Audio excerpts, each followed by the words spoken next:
An insurrection is when the president tells people to go and fight like hell. That is why we're here as House Democrats, to fight, and we will fight. We fight, we fight, we fight. All right, we're ready to fight. Fight this. People fight, people fight. Fighting. Fight this in the Congress. We have to fight this in the streets. We need to fight this all over America. And so we will fight.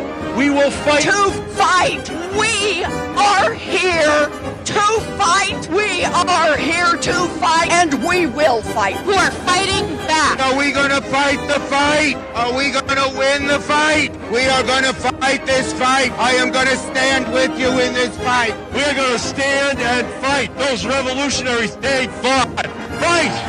Fight to fight the dictator of Donald Trump and his henchman, Elon Musk. Elon Musk is a Nazi. Lock him up. Lock him up.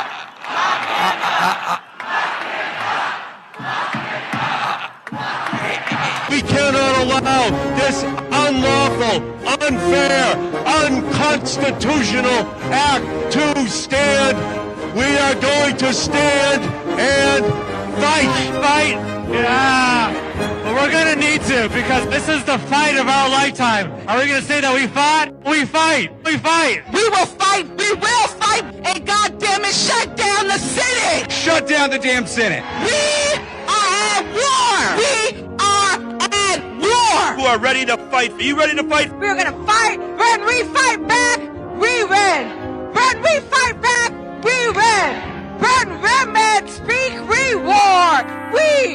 They don't call us Mama Bear for nothing. We are all patriots. We're gonna shut it down. I need you to wake up every day and say, I am in the fight. When we fight, we fight. Are we going to fight? Are we going to fight? We are going to fight, fight, fight, and this is the time to fight. To fight for this democratic republic. You do not see us fighting, but we do fight. To fight for democracy. So thank you so much for fighting with us. Are you willing to fight day and night, dawn and dusk, to fight? And we fight. We fight like hell. And if you don't fight like hell, you're not going to have a country anymore. Lock him up. Lock him up. Lock him up. Lock him up. Lock him up. Lock him up.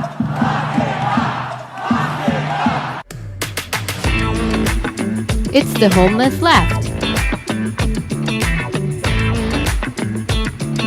With Craig Pasta Jardula. The Trump honeymoon is over. With special guests MANILA Chan and Don DEBAR. And here's your host, Craig Pasta. Welcome back to the show, everybody. Craig Pasta Jardula is here. I am the co-host for today. This is the Homeless Left. Of course, you've seen us together collaborating, me, that is, and the Holy One, Matt Weinglass. We love him. He's amazing. Been working with him for about a year. We've been doing these shows. He's on assignment today, so he's giving me the keys to his car. First time I get to drive it by myself without anybody in it, and then I'm going to go pick up a couple passengers along the way. Those passengers today are really awesome. There's some people that I'm very thankful and humbled to be working with. Truly, when I get to sit back and reflect on everything I've been going through in the last 7 years, I'm a guy who was in the restaurant business, who's now being able to do this for a living and still fighting like crazy to make sure that I can continue to do this in this time of mass censorship, in this time of shadow banning, in this time of government control, in this time of censorship.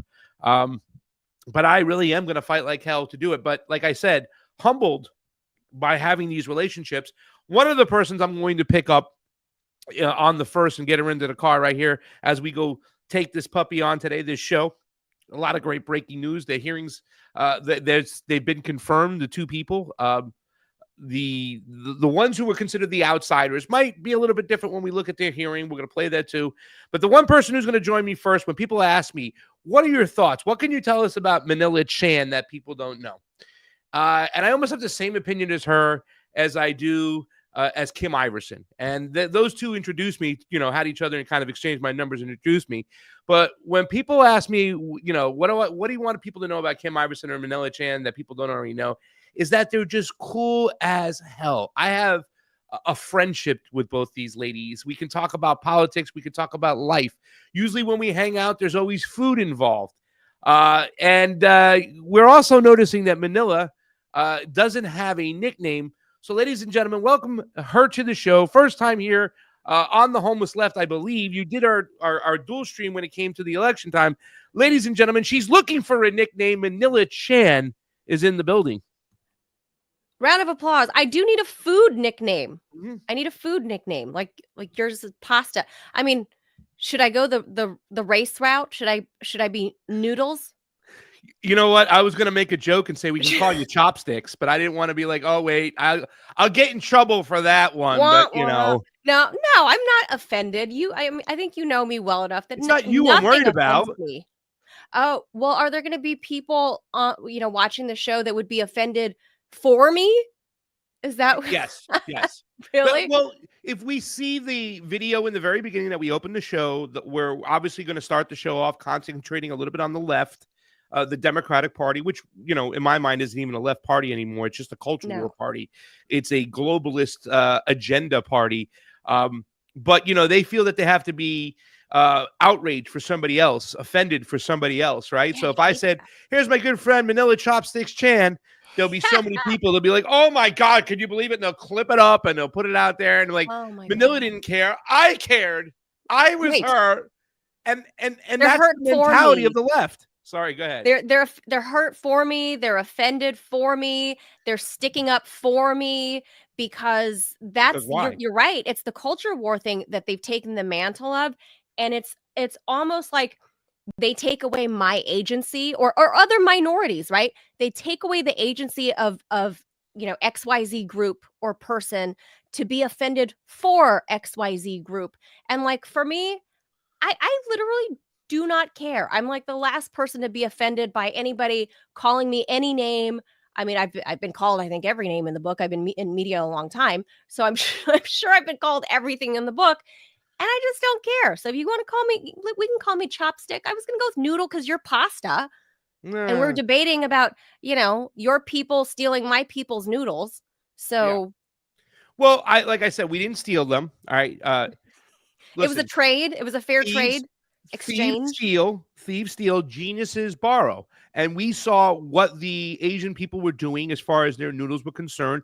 It was pretty much like the canvas for what you want to paint. And that's how I look at pasta all the time, right? Okay, we can get a little bit creative with our canvas boards, but for the most part, the pasta is there just to be put on. It's the canvas to paint and to create whatever sauce I'm making. That's why in my culture, the sauce is more important than the pasta making, even though pasta making is the extra step. It's the extra key. I'm sure it is in Chinese or Asian. No, Chinese descent, right? I mean, I'm Lao in Chinese. Okay. But look, the quality of the noodle matters. You should know this, pasta. You came from the restaurant industry. You've been to places where they just, let's say an Italian restaurant. I mean, you go to, I don't know, I don't even really go out. Macaroni Grill, right?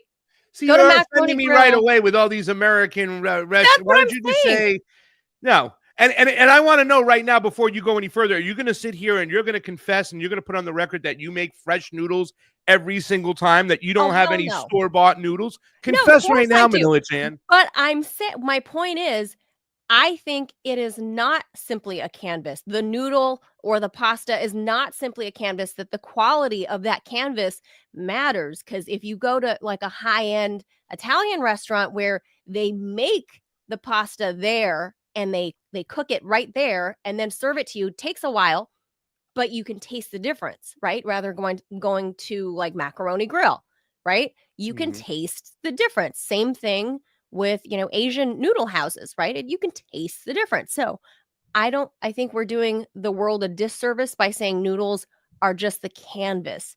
The quality of the canvas matters. I didn't deny that though, but I think that foundation. But yeah, Missy Manila, I don't think you're kind of like, you can have a cool canvas. Like the place that makes their own noodles, those noodle houses or those pasta houses. Oh, yeah. They still have they might have a different style, more expensive, nice canvas. But once again, the colors of the painting are going to manifest itself through the sauce, the flavor, the spices. I mean, I would say, honestly, the reason why I put it that way is because not everybody every day, every housewife out there, house dad, husband, stay-at-home dad, whatever you want to call, whoever's making the dinner that night, has time to do the pasta all the time. Not. That's only for special occasions.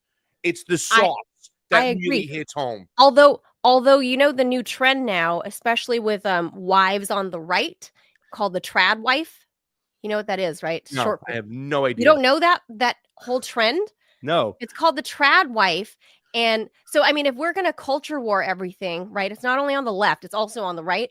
The right has what's called the trad wife trend, which trad is short for traditional wife. And that wife lives to serve the husband, and she or the family rather. She gets up at 4:00 in the morning, puts on a beautiful face. This is like June Cleaver, 1950s. She makes everything from scratch. She bakes her pies with flour and whatever, everything from scratch. Her eggs, her butter, everything is from scratch. Her bread, God forbid her husband have any toast from Wonder or, God forbid. But she's that wife that is June Cleaver, cooks, bakes, cleans, does laundry, like with a scrubbing board. I mean, everything organic, everything perfect and beautiful. That is the whole thing. And all those women, it's been a thing the last couple of years. And these women are fizzling out and like going psychotic. It's a thing. Look it up. Wow. It's a thing on the right. All right. So let's stay in this area right over here too, as well, because I think we're going to, it's the honeymoon is over, right? That's the name of the show today. Usually we have this honeymoon period. I disagree. Well, it might still be going on. All right, we'll talk more about that. But what I'm trying to do is set the table for understanding that when a new president, a new administration, even though in my mind they're the same, the left and the right in the United States is not the left and right. It's the Republicans and the Democrats. They're both owned by the oligarchs. I believe that they're the same one, just handing off the baton to the other. And what we're getting is kabuki theater. But when the mindset of the people out there, the voters, the populism, right, is that when we make a change, so people are so happy for the change, especially when when Donald Trump himself have been doing what I consider to be symbolic issues, emotional grabs, tugs, the things he's meant to do is meant to be a change systemically in the system in which the people who wanted the new president in is what they've been asking for. So that's why I call it the honeymoon period in the very beginning, because he does a lot of things and whatnot. And right now his approval rating is higher than it's ever been. And if you feel like you want to make a point at any time, jump in any time, because I'm going some places with these things, because I think it's really cool that we're doing the show together and we get to kind of explain our perspectives. Because you said you've been called a lot of things. I've heard people call MANILA a Trump apologist, right? I've heard Garland Nixon get the same kind of term. And I think that for the last 4 years, all of us, we've been working, and I had a lot of appearances on Sputnik and RT, and I got to fill in for your show when you were having your cancer surgery and you were doing that. It was one of the highlights of my life to go down there and work in that studio next to Rick Sanchez. But I think we've been so critical of the Democratic Party because they've been in charge, right? And a lot of people have seen us and they're like, oh, well, these guys just want to own the left. I've pivoted a lot. Ever since RFK got on the stage with Donald Trump, I pivoted because I believe my job as the fourth estate, the fourth estate, as Fiorella would say, is to hold power accountable. It's to hold power accountable. And now the Republicans are in charge. So when I see certain people out there owning the left, trying to make this about right versus left in America, Alex Jones, for instance, Donald Trump's taking on the deep state. I would argue that Donald Trump is the deep state, right? So, I mean, I would argue that. I don't have that grumble in my voice to do the impression. But no, I think you're right, because I think a lot of people are missing the point. I mean, again, we're only 3 weeks into his second term, Pasta, and let me tell you, I mean, I forget whose show. I mean, I was on with you and Weinglass. Was it right? It was right. Was before that on election night, or it was before the election? Just before the election. I was on the very next day with you. That might have been it, but I revealed that I voted for Donald Trump, and that's he's the only Republican I've ever voted for in my life, right? And especially in the duopoly. So I'm one of those people that voted, and I think this is what put him over the top, right? Are politically homeless people like me. I held my nose, and I went in there and ticked the box for him. And not because I believe he's an agent of change, and not because I believe he's like the best, most wonderful thing, he's Orange Jesus. I don't believe any of those things. But I'm also being realistic in my vote that, number one, everyone I've ever voted for never wins, right? So I wanted to pick a winning pony once in my life, just once. But people like Jill Stein, who I have voted for in the past, those third parties, their moment hasn't arrived yet. I wish it had. I mean, but I think this past election cycle was like the first time that in 21st century and later 20th century America that, since Ross Perot, this was like the biggest time that people have actually paid attention to the third party. So, but they still weren't going to win, right? So I knew my vote was going to have to go to the blue party or the red party, right? So I'm only justifying my vote for that reason only, is because I needed to have it go somewhere, and I wanted to do it kind of in a protest based on where I live in Northern Virginia, right? I think that sends a message to the locality, because all elections are local, right? Even if it's a national election. For me, I wanted to send a message to the local governing parties here, for them to see that somebody that traditionally doesn't vote that way, because they could see your voting, your trends, right? Just based on your address, if not your personal name or whatever, they can see based on your address of the way you voted. They're going to see that other Northern Virginia suburban soccer moms have drifted away from voting traditionally Democrat, because we were all sick of this culture war stuff. Okay. It's a bridge too far, I think, for the normies. I'm pretty normie, but I think you've described me pretty well, where you've said that I'm kind of politically homeless, but kind of libertarian, but also more just anti-establishment, anti-imperial in general. Yeah. Right? There is no candidate that's like that. That's exactly like that. Yeah. Right? I'm not going to get Ron Paul back up there again, right? His time has passed. He's like 100 years old. Almost. He's literally almost 100 years old. You just seen him recently, so be careful. I did. I did. I love Ron Paul. He's such a sweet, nice old man. The Ron Paul revolution. Don't ever forget it, right? Sharp as a tack. But we're not going to have another Ron Paul, right? We're not there yet. But in this cycle, I think we've really raised awareness of third, fourth, fifth, sixth parties.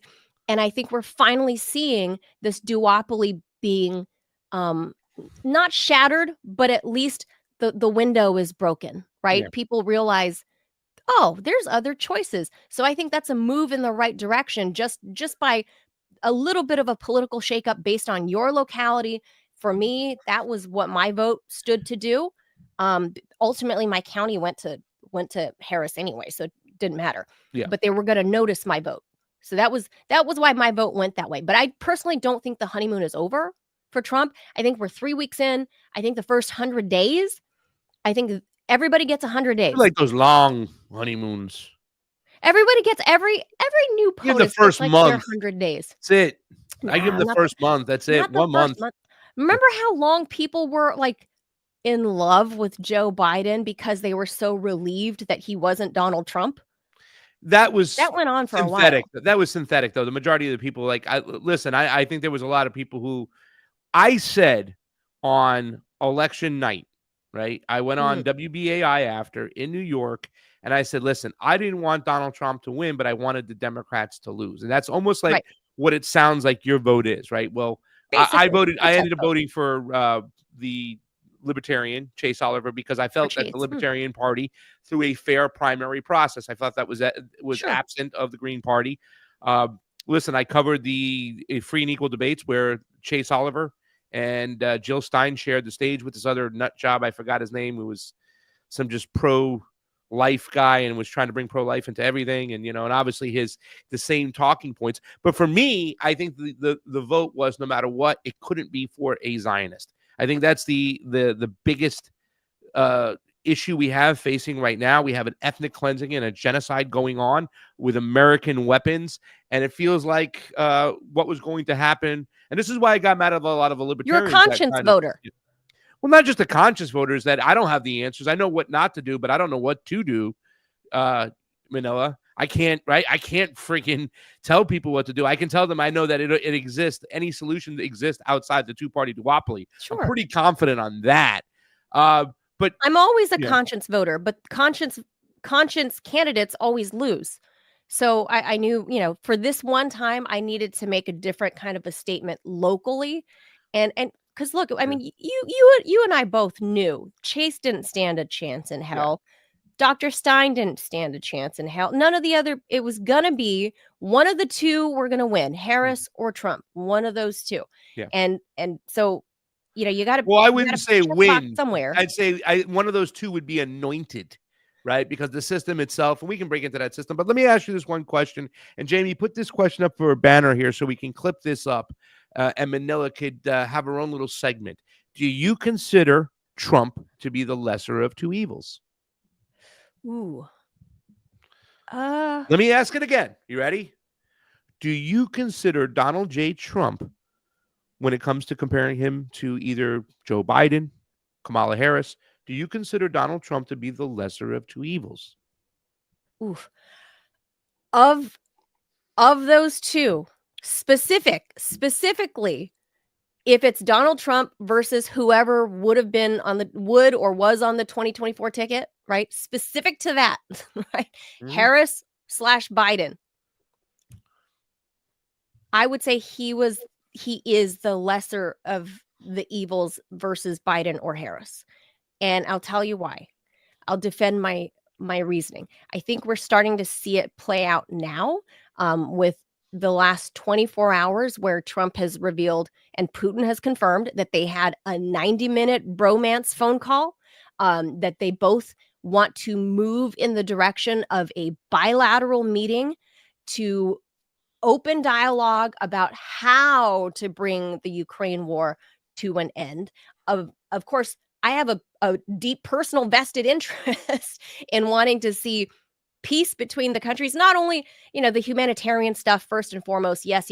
All those good things, all those feel good things. Of course, I'm a person. I hate seeing people dying and suffering in the streets, being bombed and wherever they are. Of course, yes, that's the baseline. But I have a personal vested interest, obviously, for wanting détente between the U.S. and Russia, because this is not really about Ukraine, right? This is Ukraine's not the decision maker, or as W. Bush would have said, the decider. Ukraine's not the decider. It is the U.S. and Russia. We heard from the other side, from the Democratic side, both from Harris and from Biden.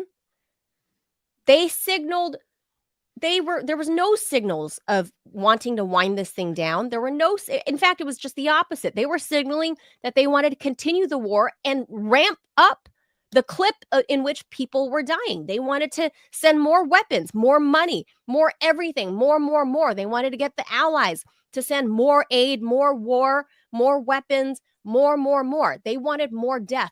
There was nobody on that side of the ticket that was talking about peace. There was nobody on that side that was saying, we're going to stop Bibi from killing everybody in Gaza, right? They wouldn't use the word genocide. Right? So wait a second. Wait. If you're trying to make the argument, I have to disagree that there's nobody on that side. And once again, I think it's a little bit late. But when it comes to Israel, we know there is nobody on the populist right, on Donald Trump side. Wait. It's flip-flop, right? But you asked me specific to Biden and Harris. Yes. Yeah.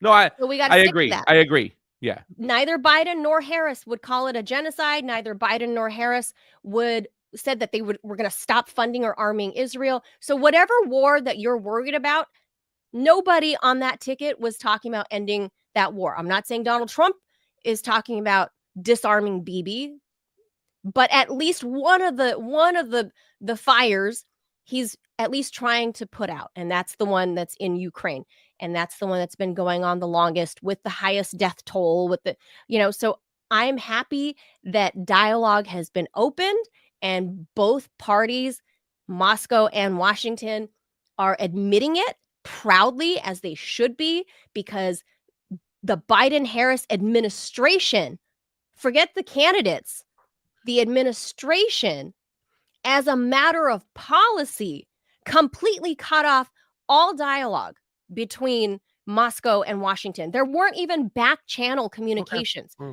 There was nobody even in the back rooms talking with, lower level aides, talking with somebody here in Washington, talking with somebody in Moscow. None of that was happening. So to me, that is worse. That is worse than the Cold War, where you had tons of back channel communication. So I would say, we've got two hotspots in the world right now, Gaza and Ukraine. Of course, there's a lot more, but these are the big ones. At least, 1 out of 2 ain't bad. So I'll give it to the Trumpster. Let me get a crack at this too, and hear me out on this, and swap us up, and let me tell you why. Okay, so I'm going to tell you why Trump is not the lesser of two evils, because I think it's more of as compared to Biden and Harris, though. Yes. I'm going to say that he is the same evil, right? I'm going to say it's one mechanism, because at the end of the day, I think there's a little bit even more of a danger in allowing a Donald Trump coming in, especially under the mentality to think that he is different and he's the lesser of two evils, because the whole Ukraine situation, right? What he's doing, Donald Trump, is he's continuing the overall objective by the ruling class, this time of acceleration. Everything's a little bit different right nowadays because of AI, because of the technocrats, where we are. I think we've moved into more of a track and trace system, kind of suppress all the voices out there. Keep everybody quiet. Anybody who promotes any type of individual thinking and doesn't play into tribal politics, they're censored, sidelined, and shut out. And he's continuing that, because there is no talk about real censorship, right? What's going on anymore. There's no talk about having an open source system where YouTube has to show what they're doing. They're getting protection from the government. I mean, it's like we're moving on, and a lot of the issues that he had once raised are forgotten. As far as Ukraine is going, the thing that bothers me more than anything is, yes, you're right. Absolutely. We can talk about the whole Democratic side. Let's just park for a second. Not even Harris and Biden, who go Putin this, Putin that, when they just pull it out of their arse. The whole Democratic Party has that same mentality. And for me, that's one of the most biggest issues, is that the other side with nuclear bombs that we're messing with on their border, we need to change that behavior right away, because a nuclear holocaust, right? And we're all done. We can blow up the planet almost 100 times with all the nuclear weapons we have. Literally, that's how much destruction we can cause. But the thing that bothers me more than anything is that the role that Donald Trump has played in getting us to this spot, just like right now what's happening in Gaza, right? Where Biden wouldn't approve certain big giant bombs, those cluster gigantic 2,000-pound bombs. Trump came in right away and said, give it to them. Let's go. $7 billion, $1 billion in one tranche they're sending over in weapons right away. And he's been more thuggish and awful. And even the nefariousness of the ceasefire, in which the other day when he comes out, we should take over Gaza. Well, that completely blows up your ceasefire in the second phase, right? You're breaking the ceasefire now, Donald Trump, because you said, and you were taking credit for it, even though it was during the Biden administration, he was acting like it was Donald Trump putting Netanyahu on a leash. Well, you said that they're going to start to pull out Israel, and then the Palestinians were going to start taking back those territories. Now you're saying the complete opposite. So the ceasefire that you bragged about and that you took credit for, you're now walking away from it.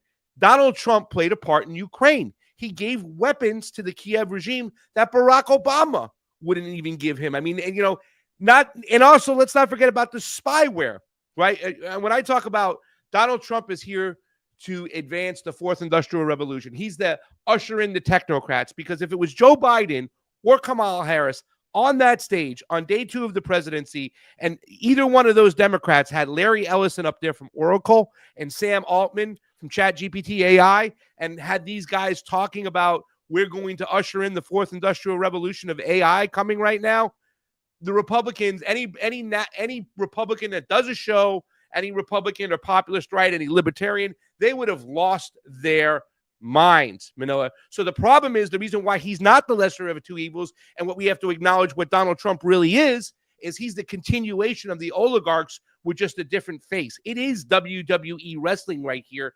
And more than anything, just like you, right? Like you had a show, you were on Sputnik, you were the co-host of Rick Sanchez's show. I mean, even myself, I was like a Mark Sloboda. I would come on this show, that show. I do stuff with Ted Rawl. I do stuff with Jamal. When I was ever in town, I was in the studios.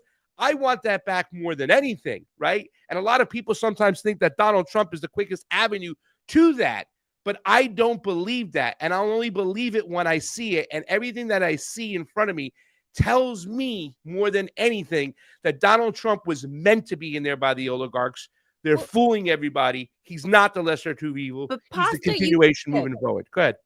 You presented to me as if this was an A or B choice. I didn't know there was a C. That's not fair. I could defend all these same other things that you have to do it like an A and B choice because you voted for him. You said so. You had to take that position. But I told you. I voted for the party. I could get the C. I told you I voted for him only as a protest vote. So I'm not like a regular Trump MAGA supporter. I mean, you're a Trump apologist. That's what they call you. I'm a Trump apologist and a Putin. They call me that too, so don't feel bad. And a Putin puppet. Don't forget, that's like my moniker, right? And by the way, I don't think Elon has reversed the shadow ban on me because nothing's other than the label being taken off my name.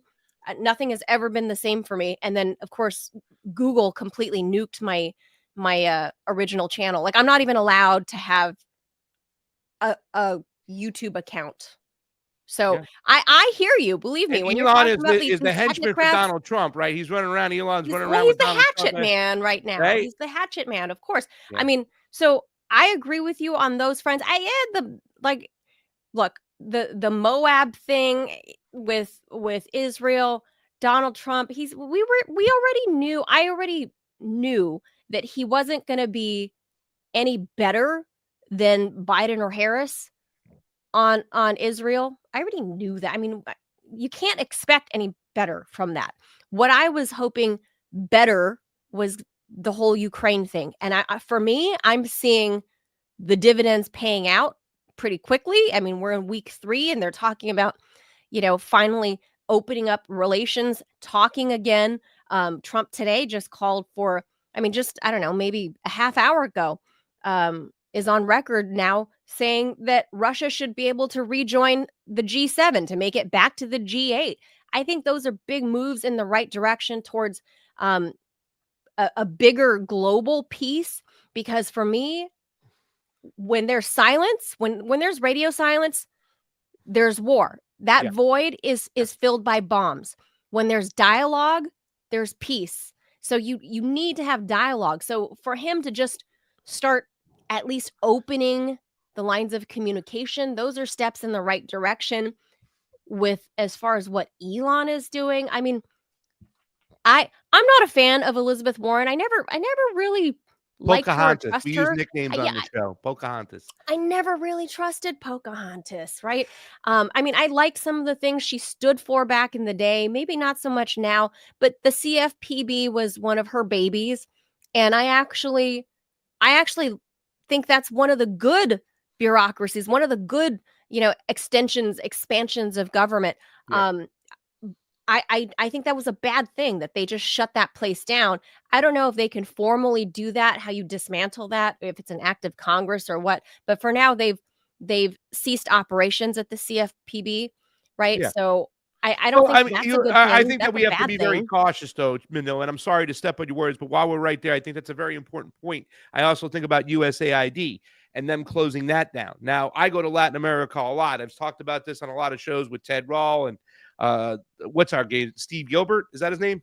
Steve Gill. Steve Gill. We love you, Steve. 2 people I want to send a shout out to today. 3 people. Gilly. Ted Rawl and Steve Gill, of course, your partners in crime. I love them both. Tell them I said hi. And Shanda Master, we love you from Roar Media.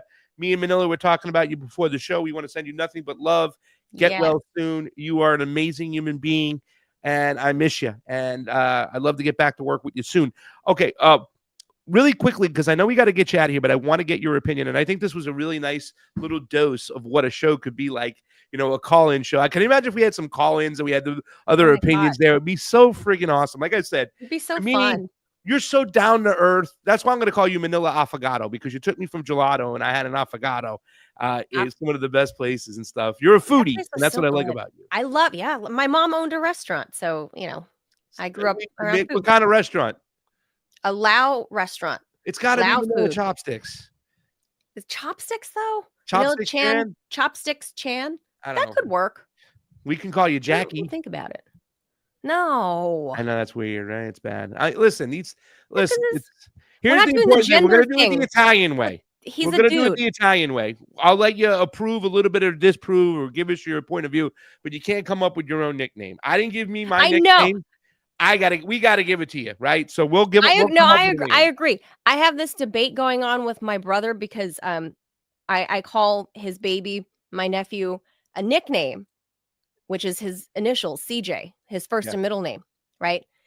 And my brother and his wife were like, we don't like you. We want you to call him his real name. And I'm like, no, I'm calling him CJ because nowhere in the course of history has anybody gotten to choose their own nickname. Yeah. So he's CJ. I got CJ for 1 year in school because, and when it was one of my favorite teachers, Mrs. Gleicher, Miss Helen Gleicher. I loved her to death. And she called me CJ because there was another Craig in the class and there's not many Craigs. So she was calling me CJ. So one year somebody asked me, like, hey, we don't want to call you CJ anymore. We want to call you Pasta. Is that okay? And I'm like, yeah, fine. Like, it's not my choice. It's yours. Call me whatever you want. I'm like, you know, I'm going to lunch. Since high school? I want to play this video for you before we get you out of here because I think it's important to get your opinions on these hearings, right? Because these hearings are very interesting. And the two I'm talking about in particular are Tulsi Gabbard, who I supported. I have a channel pretty much because of Tulsi Gabbard, right? I was on the campaign trail with her in 2020, followed her in New Hampshire. I thought she was definitely the best compromise candidate. She wasn't perfect on everything, but she believed in our civil liberties. She believed in the freedom of speech. She was pro Snowden, pro Assange. She went and talked to Assad when there was so many things going on with Assad. They wanted to demonize Assad. And it's not that I have an Assad t-shirt and I want Assad to be defended, but I understand why they were demonizing Assad and what just happened also in Syria. Donald Trump also played a part too as well. We saw the oil, Manila. We took the oil, right? That was in Syria for years. They kept them poor, stole their resources, and he wants to act like he's not playing a part, but that's beside the point. These two hearings, these two people got through. But when you hear their hearings versus what they initially stood for, to me, it's a step backwards because we're not presenting to the people what we want. In other words, if Tulsi Gabbard would have went there and stood on principle for the things she supported, if RFK would have went there and stood on principle for the things he's supporting, they might not have gotten confirmed. But guess what? The eyes would have been on the Senate and people like Mark Warner and people like Elizabeth Warren and Bernie missing the opportunity to go, you know what, RFK, we disagree on a lot of things, but we want to clean the children's food in schools.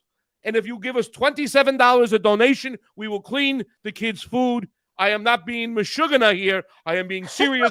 I will work with you, RFK, on this. Put all our differences aside and do that because that's something that people would want. But he didn't do that. Instead, RFK came back the next day, went back at it with Bernie, and it's the circus in the theater we got. Watch this video, then give us your closing remarks on what you feel about these two people getting confirmed. You're watching The Homeless Left with Craig Pasta Jardula and my good friend Manila Chopsticks Chan. We are hanging on out, and we have a couple more minutes with her before we get to our next guest, Don DEBAR. We're talking about the Trump honeymoon. Is it over? Is it still going?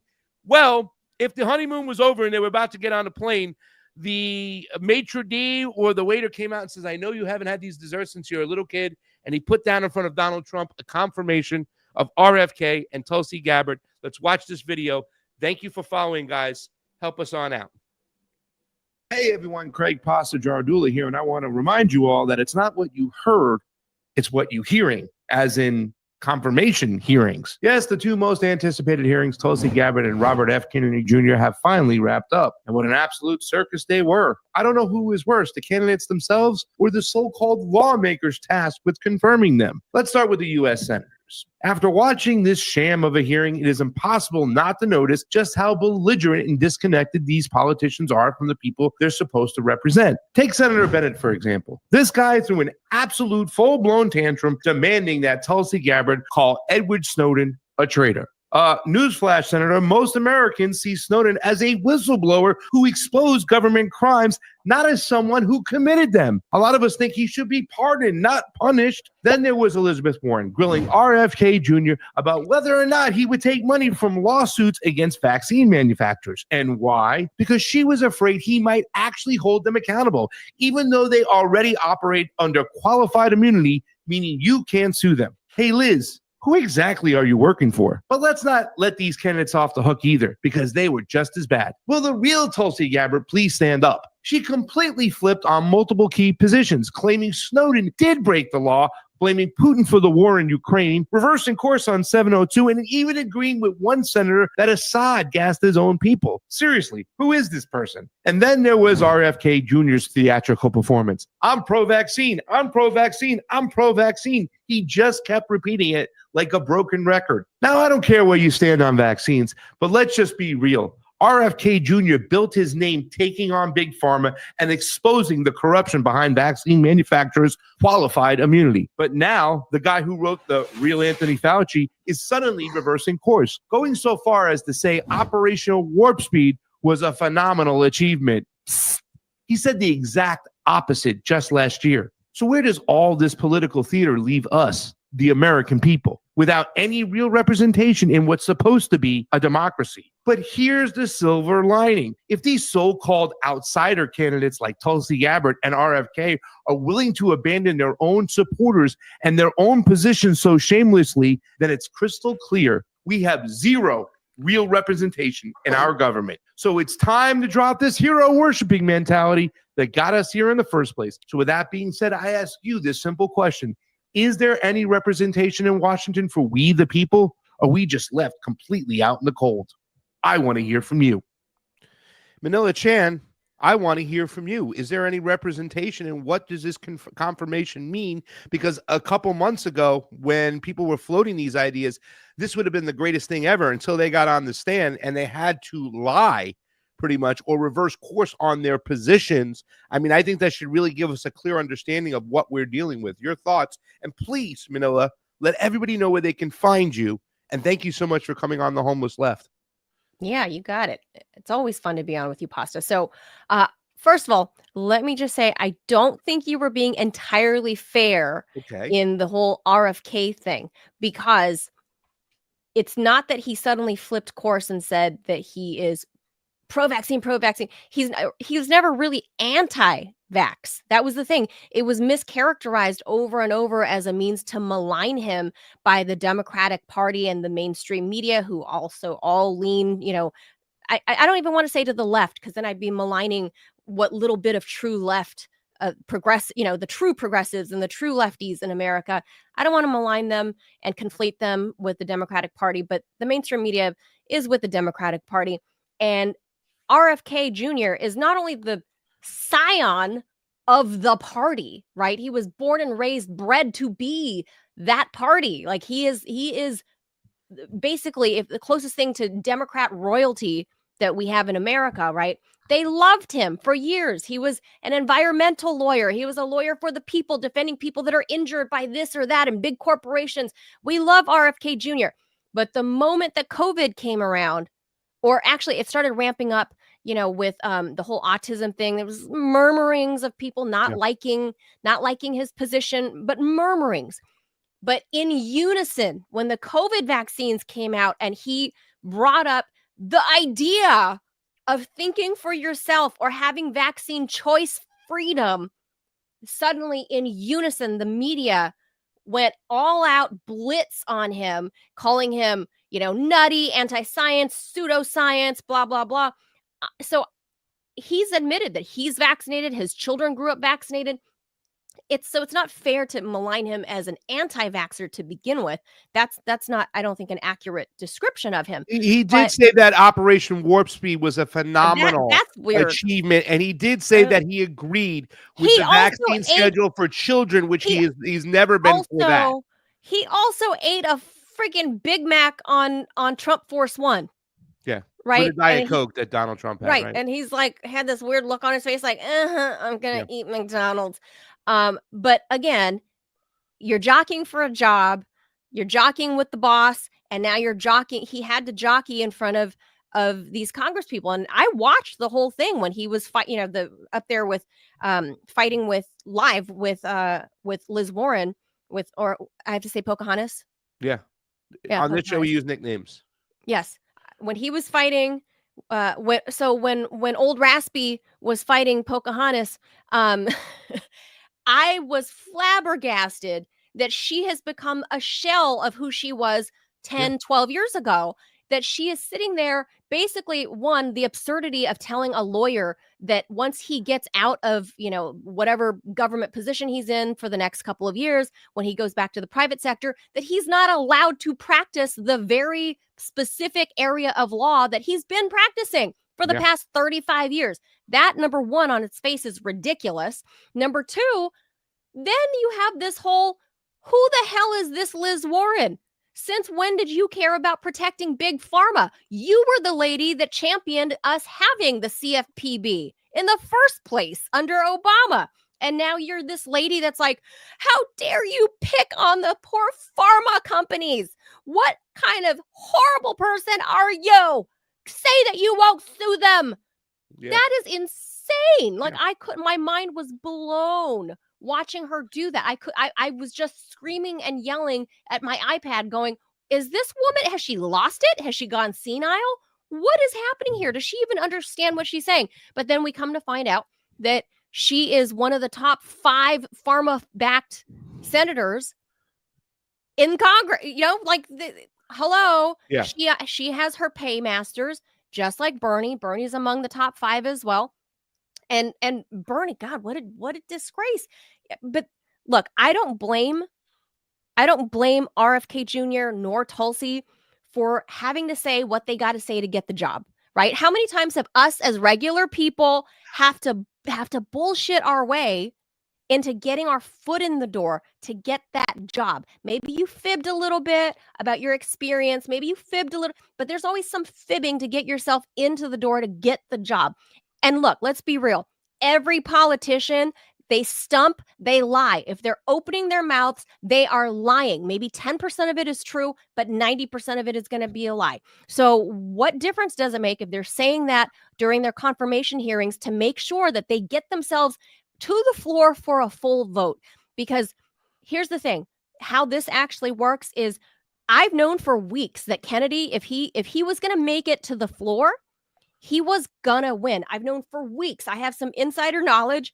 I knew that he had the votes if he got to the floor. Yeah. The danger was in the committee. Was he going to get out of committee? Committee, yeah. That's the committee will kill you. So I don't blame these guys and gals for having to say what they got to say to get out of committee, to get to the floor.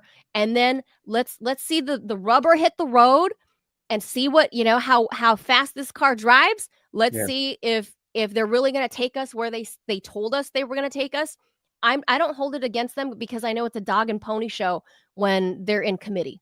That's all. All right. Well, the final words I have to say is that I think that these people were elected and put there, or they were supported by those who want to interject some actual representation of the people. I think it's false for him to say that he's either negative. I think it's false for RFK to say he's anti-vaccine or pro-vaccine, right? And he kept on saying he's pro-vaccine, pro-vaccine, pro-vaccine. If you're against one vaccine, you're not pro-vaccine. You're against good medicine, science, data. You want to put it out there. That's where I thought that, really, to tell you the truth, that Bernie Sanders called him out in that moment. Are you for this onesie?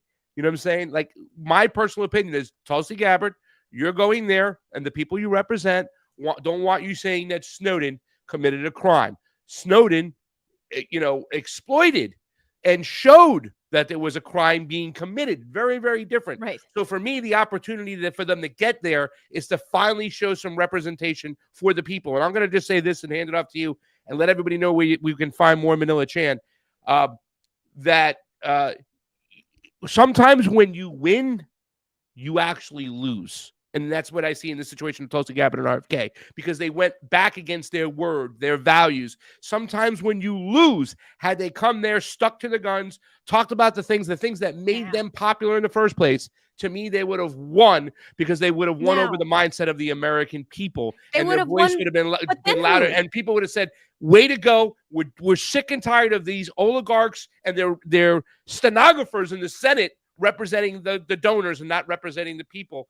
Wrap it up, Manila Chan. Go ahead with it. Go ahead. I view it the other way, Pasta, that if they didn't placate the committees, they wouldn't be in the position of power to actually affect change. Like I said, sometimes you got to fake it till you make it. I think if you gotta kiss a little ass on the way up, so be it. Until you're in that position of power, then, like I said, the rubber meets the road. They're both confirmed now. So let's see what they actually do, because they're going to hear it from the people. They're still going to hear it from the people. But now they're in the position of power and they'll deserve to hear it from the people. And everybody should watch me and Ted Monday through Friday at 10 a.m. Eastern on the TMI show. One word on Rumble, the TMI show, all smashed together. Put the link in the chat too, if you can. Manila Chan, we love you. Thank you so much. You're one of the coolest persons I have met out there. Next time you're in town, we've got more gelato to be had. Yes, we'll go. Or get maybe some a good pasta place. I know. I want to make. I already have an idea what I want to make you. I want to cook for you. You're gonna make? Yeah. I cook a lot. Right? You know what I'm saying? And the thing I like to do is I like to make mozzarella carrozzas, mozzarella and carrozza. Pretty much, and you can tailor them to something special about the person. So, like, I've been having this idea, and I thought about it before, about what type of mozzarella and carrozza I'm going to make you. You take white bread, you cut off the crust, you flatten out the bread, you put mozzarella inside that's nice and dried. This is the point where it gets something special. You could put inside that there, or your dipping sauce could be different. The traditional mozzarella and carrozza is just white bread, mozzarella. You put it in, you put it together like a sandwich. You flour, egg wash, breadcrumbs, fry it so you get this fried cheese giant mozzarella, and you dip it in marinara. But like I said, I want to make you a special mozzarella in carrozza that's made specifically for you. Maybe we can call you Mozzarella Manila. Who knows? Ooh, I do love some cheese. And we love you. Ladies and gentlemen, Manila Chan, go check her out. Thank you so much for joining the show. Good luck with everything. Say hi to Ted. Go watch her show, TMI, on Rumble. Manila Chan, peace out. She's awesome.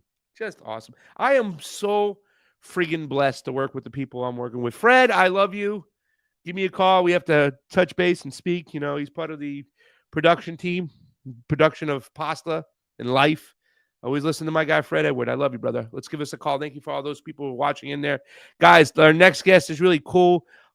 He's another one of my mentors for sure. I've been watching this guy for so long. When he reached out to me on Facebook years ago, I never thought we'd be this close of friends. Now we share meatballs and Chianti. Ladies and gentlemen, the one, the only Don DEBAR is with us today.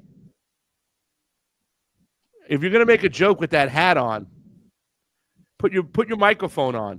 Put your microphone on. Put your microphone. Unmute yourself. There's a grand entrance. You know that guy who gets too much equipment and just confuses the whole situation? That's Don DEBAR right here. Hit the unmute. What do you mean you can't? Wait, what? With a Maha hat on? I throw that thing. You got it? Now we got it. Oh, my Lord. Don DEBAR, how you doing with a Maha hat? I'm good. Well, look, before I hear a remark about it, before you tell me what it means I feel about what the Palestinians and Zionists and all that crap, look at this hat. You're going to try to avoid, right? Watch. You got to look at me. Okay, here we go. Make America healthy again, too. Make Israel Palestine again. Wow. You like them apples. I like that apples a lot. That is great. Ladies and gentlemen, Don DEBAR is here. Don, you had the Maha hat on, so let's start the show. Let's start off your segment real quickly about talking about the hearing and these people getting confirmed, what it actually means. I gave you my theory that I think we're going backwards, right? We're We're digging in deeper. We're still getting played. We're not understanding that it's a two-party illusion. It's a one-party system, and one party is just simply there to look like they're the opposition, WWE wrestling style, and then progress the objective of the ruling class and their plans moving forward. That's what I see. And until we realize what that our solution exists outside of this these two parties, that's my suggestion. Why don't you give your thoughts on, because I was with you. For the record, Don DEBAR is the one who drove me up to New Hampshire to get RFK in trouble, right? I was with you when that tweet went viral, and I said, oh, no, I got a dirty look from Stephanie Spear, the communications director, when I asked about that question. But that opened up the can of shitworms.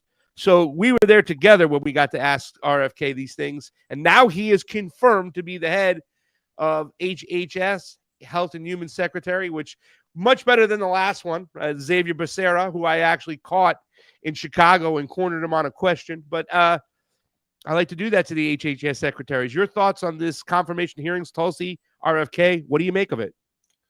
Well, the first thing you have to keep in mind when you're looking at the government officials and the making of policy and who do we support and not support is the structure of the government itself.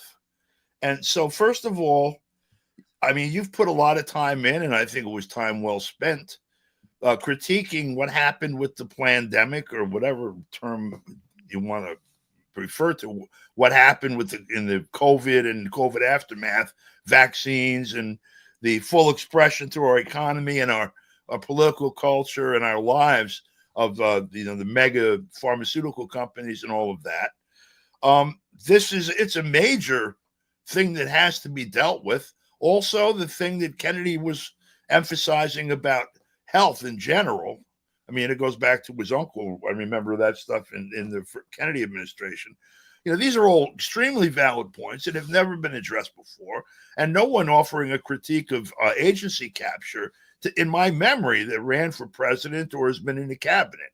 That's on the one hand, you know, and so the operation of addressing those concerns are not vested in us electing a head of Health and Human Services or regulatory authority over, you know, drug companies or whatever. We elect the president and one or say three of 535 members of Congress. And to say we elect them is even really a stretch, because the process is so corrupt and so, controlled by money, gerrymandered, and every other thing that we don't even do that. So the question becomes, how do we engage, or if we engage at all with the apparent government, with the electoral political thing? You know, how do we do it, and what do we seek to, obtain from it? And then there's the question of, okay, you have two presidential candidates, who are viable in reality.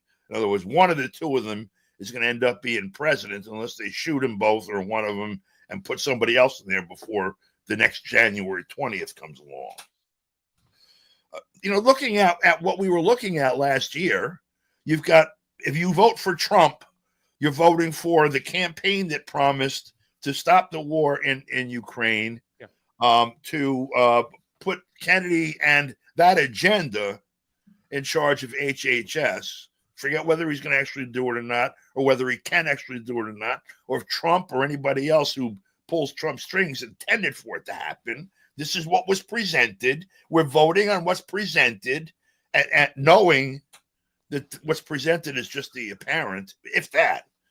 Also, Tulsi Gabbard, for warts and all, the idea of someone who has done and said some of the things that she's done and said, sitting on top of DNI.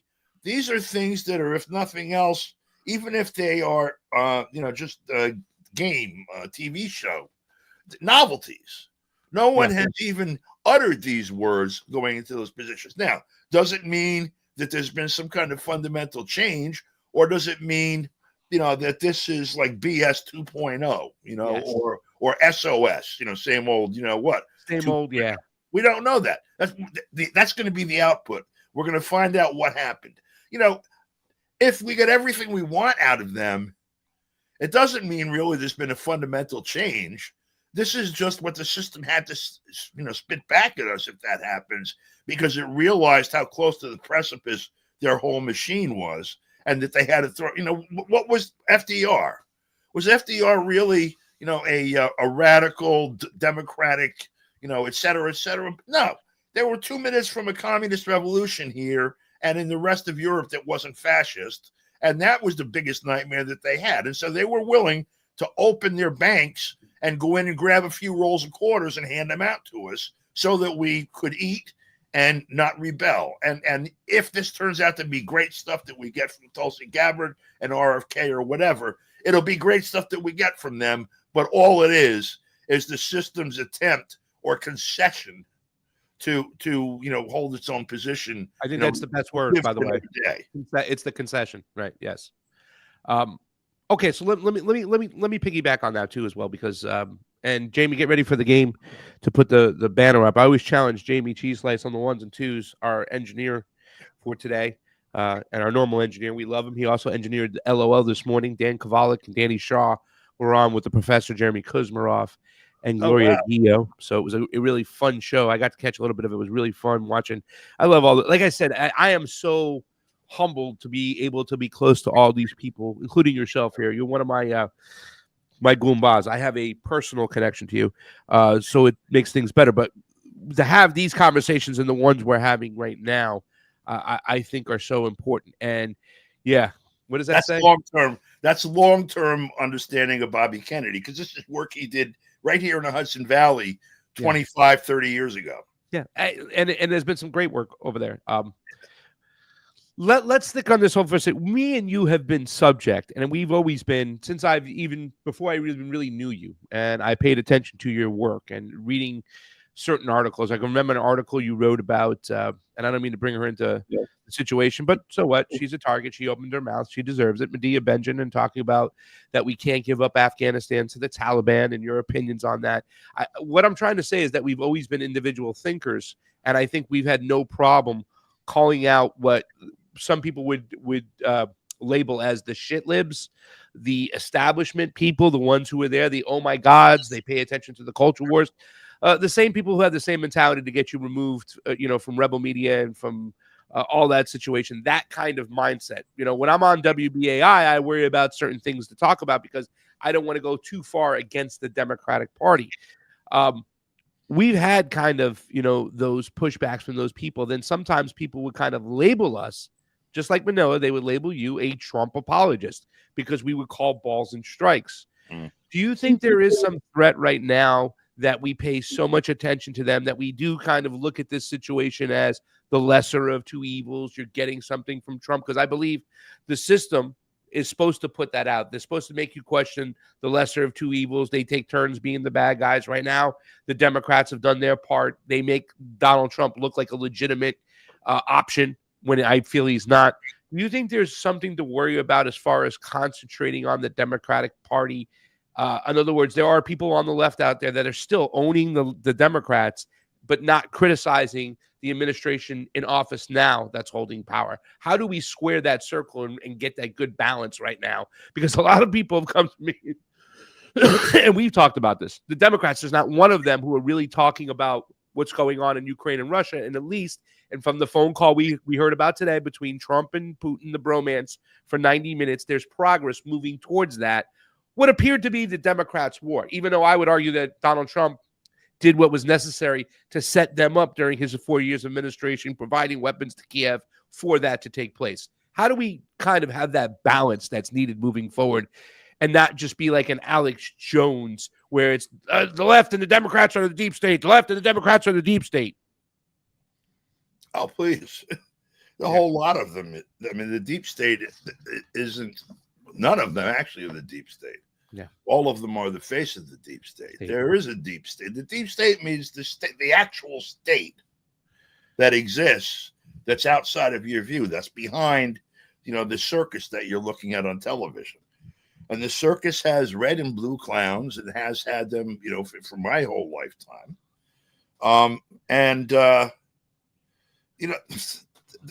Again, first of all, we're talking about electoral politics and the government or in any event the officials that it produces, and these are the people who are shown as the makers and implementers of policy, and formally, in terms of form, they are. In terms of actual policy, however, there are those who decide actual policy and move all of the machinery around to implement it, including placing this or that person into the official positions, as a part of that effort. So if I were going to discern between, say, the Trump show and the previous Democratic or Republican shows, I'd say there's one point that I think is very useful to us in terms of our trying to get past the circus and get to actual policy. And that is even the critics of Trump, and I'm using Trump the way they use it, but in any event of Trump, is that even if he does bad stuff, he does what he promises. He will promise to do the bad stuff. And so this thing is that he's going to enumerate the policies that he's going to implement, and then you can choose them or not. It's much murkier looking at the general retail politician in the United States. Bernie Sanders, I think, is a perfect negative image of this particular style of politician, where he will promise you everything you want, and within the limits of his Brooklyn syntax, he'll promise it in a rather articulate fashion in the limits of that syntax. So in other words, if you ask Bernie Sanders 6 years ago about single payer, this is the highest priority, among those who seek to have their hands on government or are involved in government, because this is the highest need among the people. This, you know this better than I do. You worked towards that whole thing with those people. But when the closer he got to actually being able to accomplish it, the more obvious it was that he did not intend to do it, actually, that he was there to thwart that from happening. And that's not, that particular thing is not true with Trump. I think we saw pretty strong examples of, look, I don't know how well choreographed the dance is. Okay.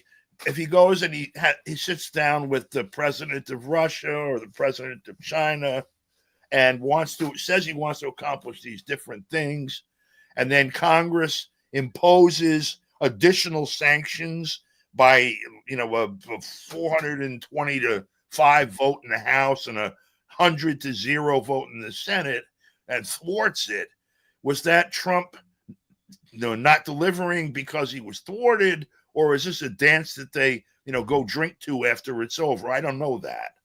But going on the apparent, there are some things that he promised to do with this sort of record of doing what he's promised. And the first one that got me, that I think matters more than all of the rest combined, because it's an existential question, is whether we continue to have a war with Russia and to try to pursue it even more aggressively, which is what was being advocated by just about everyone else in the government, or do we stop it and try to establish peaceful relations with Russia and China? And for all of the bluster towards China, that's also part of his stated policy. If you're looking at a whole bundle of policies that include that, and the other bundle of policies that's available does not include backing off of World War III, then I think you can't look into the package of policies on this side that can put it to World War III. I didn't say will. All right. Let me push back real quick 1 second, because I do think that you have a point there that you have to understand. And I kind of look at the whole landscape, right? So where I look at situations is, okay, we're going to see some areas of advancement as far as what we the people want, especially the peaceful people who don't want to justify a war. I mean, obviously, some people. Before you summarize, I just want to say I didn't finish my point, and can I do that first because you kind of okay. Go ahead. All right, because I want to make this other point because I want to stay where you're at right now as far as when you said if you're not looking at everything across that board, right? Understanding which, please continue, but I want to go after that part right there. And I understand what the other things are. I mean, okay, I've had this hat since they came out. Because this is no joke, okay? This is no joke. The people are being exterminated there, and I know the role that he's apparently playing now in doing that, and I know who's funded him, and I know all of the things around this, and I don't choose this. You know, I mean, I don't choose the extermination and all of that. That all these other things will not happen if we have a war with Russia. And the people that were making policy up to this point were balls out, working their way to having a major conflict with Russia. And to me, the minute they start launching missiles back and forth, it's game over, and all the rest of this stuff is irrelevant. Racism, sexism, the shooting your children in the streets, all of those other horrors are gone. If you are a radioactive wisp of steam, which is what the outcome, no matter what kind of bullshit they give you, will be of a war with Russia. I just wanted to emphasize that point. Okay. Absolutely. And I get that. But the whole thing about it is I think that we're also forgetting Donald Trump's part that was played leading up to this actual war, right? I mean, we can't ignore the fact that he provided record-breaking contracts of weapons to the Kiev regime that were once used to, once again, the baton was handed off. He also ignored and let expire nuclear treaties as well. As a whole, right? As a whole, I can say, all right, the Israel stuff, but the other stuff that's being ignored is the AI advancement, is the technocrats moving forward. Had any Republican, right, had any Democrat, Joe Biden, Kamala Harris, Elizabeth Warren, any Democrat, Nancy Pelosi, Chuck Schumer, stood up there and was the president of the United States and was introducing Larry Ellison of Oracle, who wants to have AI manufactured vaccines that go into your body, look at your DNA, craft a vaccine specifically made from you. I mean, this is some Matrix shit we're talking about over here. The Sam Altman, talking about Starlink and Stargate, your complete Fourth Amendment rights are gone, opening up the door. Even once again, the Biden administration who told the FBI, you're not allowed to use that spyware you got from Israel. Go lock it up in a warehouse in New Jersey. Donald Trump gets in. Go ahead, use that. It's Pegasus. It has a different name. Forget about your Fourth Amendment rights under Donald Trump. They've been advanced as far as being destroyed, right? So I look at those areas as well. When we look at that, can I make the argument, Don, that even though we hear the chatter, the phone call with Putin and stuff like that, number one, Donald Trump played a part. Number two, he's there to advance other agendas that wouldn't be advanced had a Democrat been in office. It's like the same thing we saw with Clinton coming after Reagan with NAFTA. It's like one hand, they just keep going like this, but they keep moving forward on us.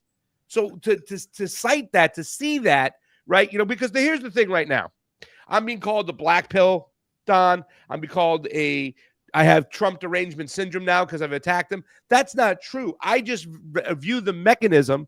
I view the machine as playing kabuki theaters and appearing to look differently, but they're actually working together for the same agenda and the same goal.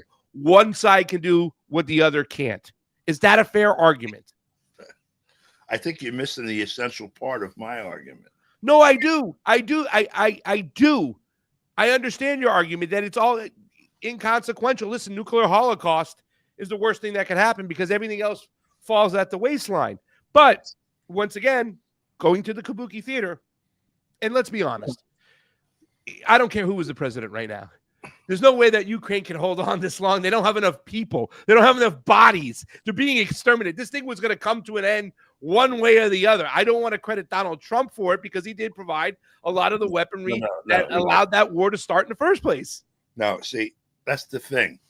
we were going to come to this point anyway, and the question is what is going to be done next? And there were two different visions of that. I mean, the present moment was characterized differently, but sufficient to recognize what they were talking about for people watching. That we were going to come to a point where stalemate, defeat, the current failure to push Russia out, whatever, would have to be addressed because of the insufficient response of the West to the Russian aggression that was being spoken all over the place. And so the choice is, what would happen? Harris said, and she came out of an administration that did, because remember, Biden was the vice president and the point person when they pulled the coup back in 2014, that they're going to double down on it. That was their point. If you're sitting in Moscow and you're watching each and every move that's made on the ground, you're listening to what they say and looking at the history of what they've done as context.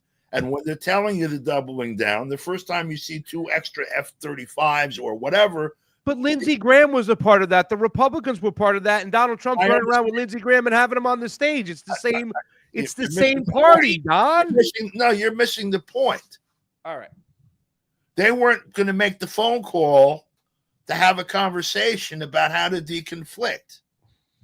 And so, look, I'm not saying that anybody was going to do it. One side said they were going to do it. The other side said they were going to follow it more aggressively. Yeah. Now, what do? Am I going to appoint one or the other in there and constrain them from acting in any other? I mean, what are our choices? Yeah, I know. Our choices are to go into a ballot box and check little boxes between one of these two schmeckles or some other people who haven't a chance in hell of being president, and telling other people how to approach it. I mean, what exactly are the choices? I looked at this as a primary. Look, everybody's organized around every fucking thing else right now. Yeah. Where are the people organized around forcing Trump to keep the campaign promise about Russia? Who would support that? Your audience on BAI. If you were to advocate, look, we're going to all go down to Washington and have a vigil until Trump has a meeting with Putin and reaches a peace agreement. Who would be in favor of that? You'd be off the air down there. They're half the people that fund that place would stop funding it. What's his name? The union guy that runs it now. It's a fucking circus from corner to corner. Yeah. It's not just those two guys. It's the whole fake left, too. Okay, and it's the people that are making these criticisms now. This is not lesser evil. There's a policy here that's existential. And if that doesn't capture our attention at this moment, we're screwed. Yeah, I hear you.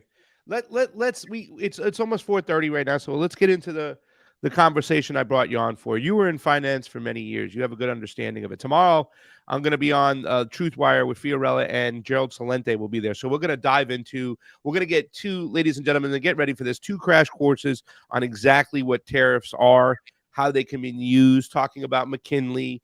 I think Gerald Celente says he was for some of the tariffs, right? Stating that McKinley used to say, what do you want, cheaper products or higher wages, right? And that gives you the mindset that tariffs are supposed to be used to strengthen the workforce here, to have some homegrown products in which we can't take advantage of slave labor in other countries, but they're made here. So we have to pay a few extra bucks, but that provides jobs to people and security to people. The way I'm looking at it, I don't think you can see it right here. It's the new tariff in town. Can you see it? Yeah. There's a new tariff in town. And also I have the Wall Shit Journal over there talking about the back and forth between Claudia Sheinbaum and Donald Trump as far as tariffs are concerned. Today we heard the term reciprocal tariffs come out of Donald Trump. I had to end the show as he was having a press conference and talking about it. He had his henchman from what's the name of the company? The guy who was Howard Lutnick was with him, his economic guys. Yeah. To me, it seems like Donald Trump is using tariffs as more of a weapon, right? Is more of a saying, hey, Claudia Sheinbaum of Mexico, hey, Xiomara Castro of Honduras, hey, Xi Jinping of China, hey, Justin Trudeau of Canada, whoever else is running that clown show over there, if you don't do X, Y, and Z, I'm going to hit you with a tariff. And once you behave, I'll take the tariff away. And guess what? If you don't behave, I'll double the tariff. It doesn't seem to me to have the same mindset of like, we want to strengthen the workforce here in the United States, something that Donald Trump is not at fault for, right? He didn't sign NAFTA. He wasn't part of the Clinton-Reagan regime when everybody wants to brag about Reagan and the regime, that this libertarian mindset that you just completely deregulate everything and let the market work itself out. Yeah, let's have a football game and take out the referees, see how that works. Donald Trump's not at fault for that, but he's trying to present the solution, and now he seems to be kind of using the mechanism that was supposed to strengthen the workforce as more of a sanction and as a punishment tool to get these countries to change their behavior. Give us a little insight about what the tariffs are, what he was talking about, reciprocal tariffs. Could they be a good thing or a bad thing? Because now the argument is out there that these things are bad, that the tariff will be passed on to the actual consumer, meaning we, the people. Give us a little insight about tariffs and how what this is shaping up to be and how Donald Trump is using the tariff game to his advantage or disadvantage. Okay. I'm going to just put a caveat at the head end of this. Please. When we try to predict behavior of systems in response to an individual stimulus or change, we look to the history of that system having encountered this particular phenomenon before and use that as sort of a guide to help us predict what's going to happen again.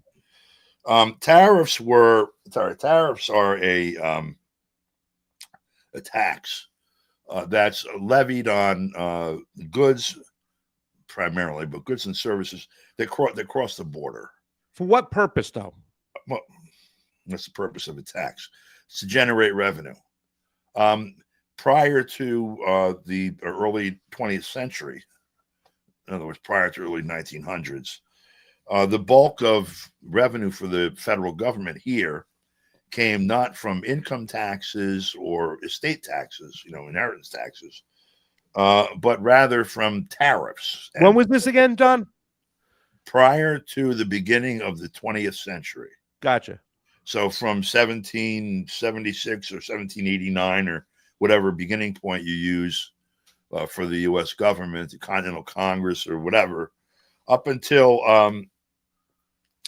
the early 20th century, the bulk of the revenue into the federal government came from taxing imports. Got it. And the purpose of that was, multifold. One was just the raw revenue purpose.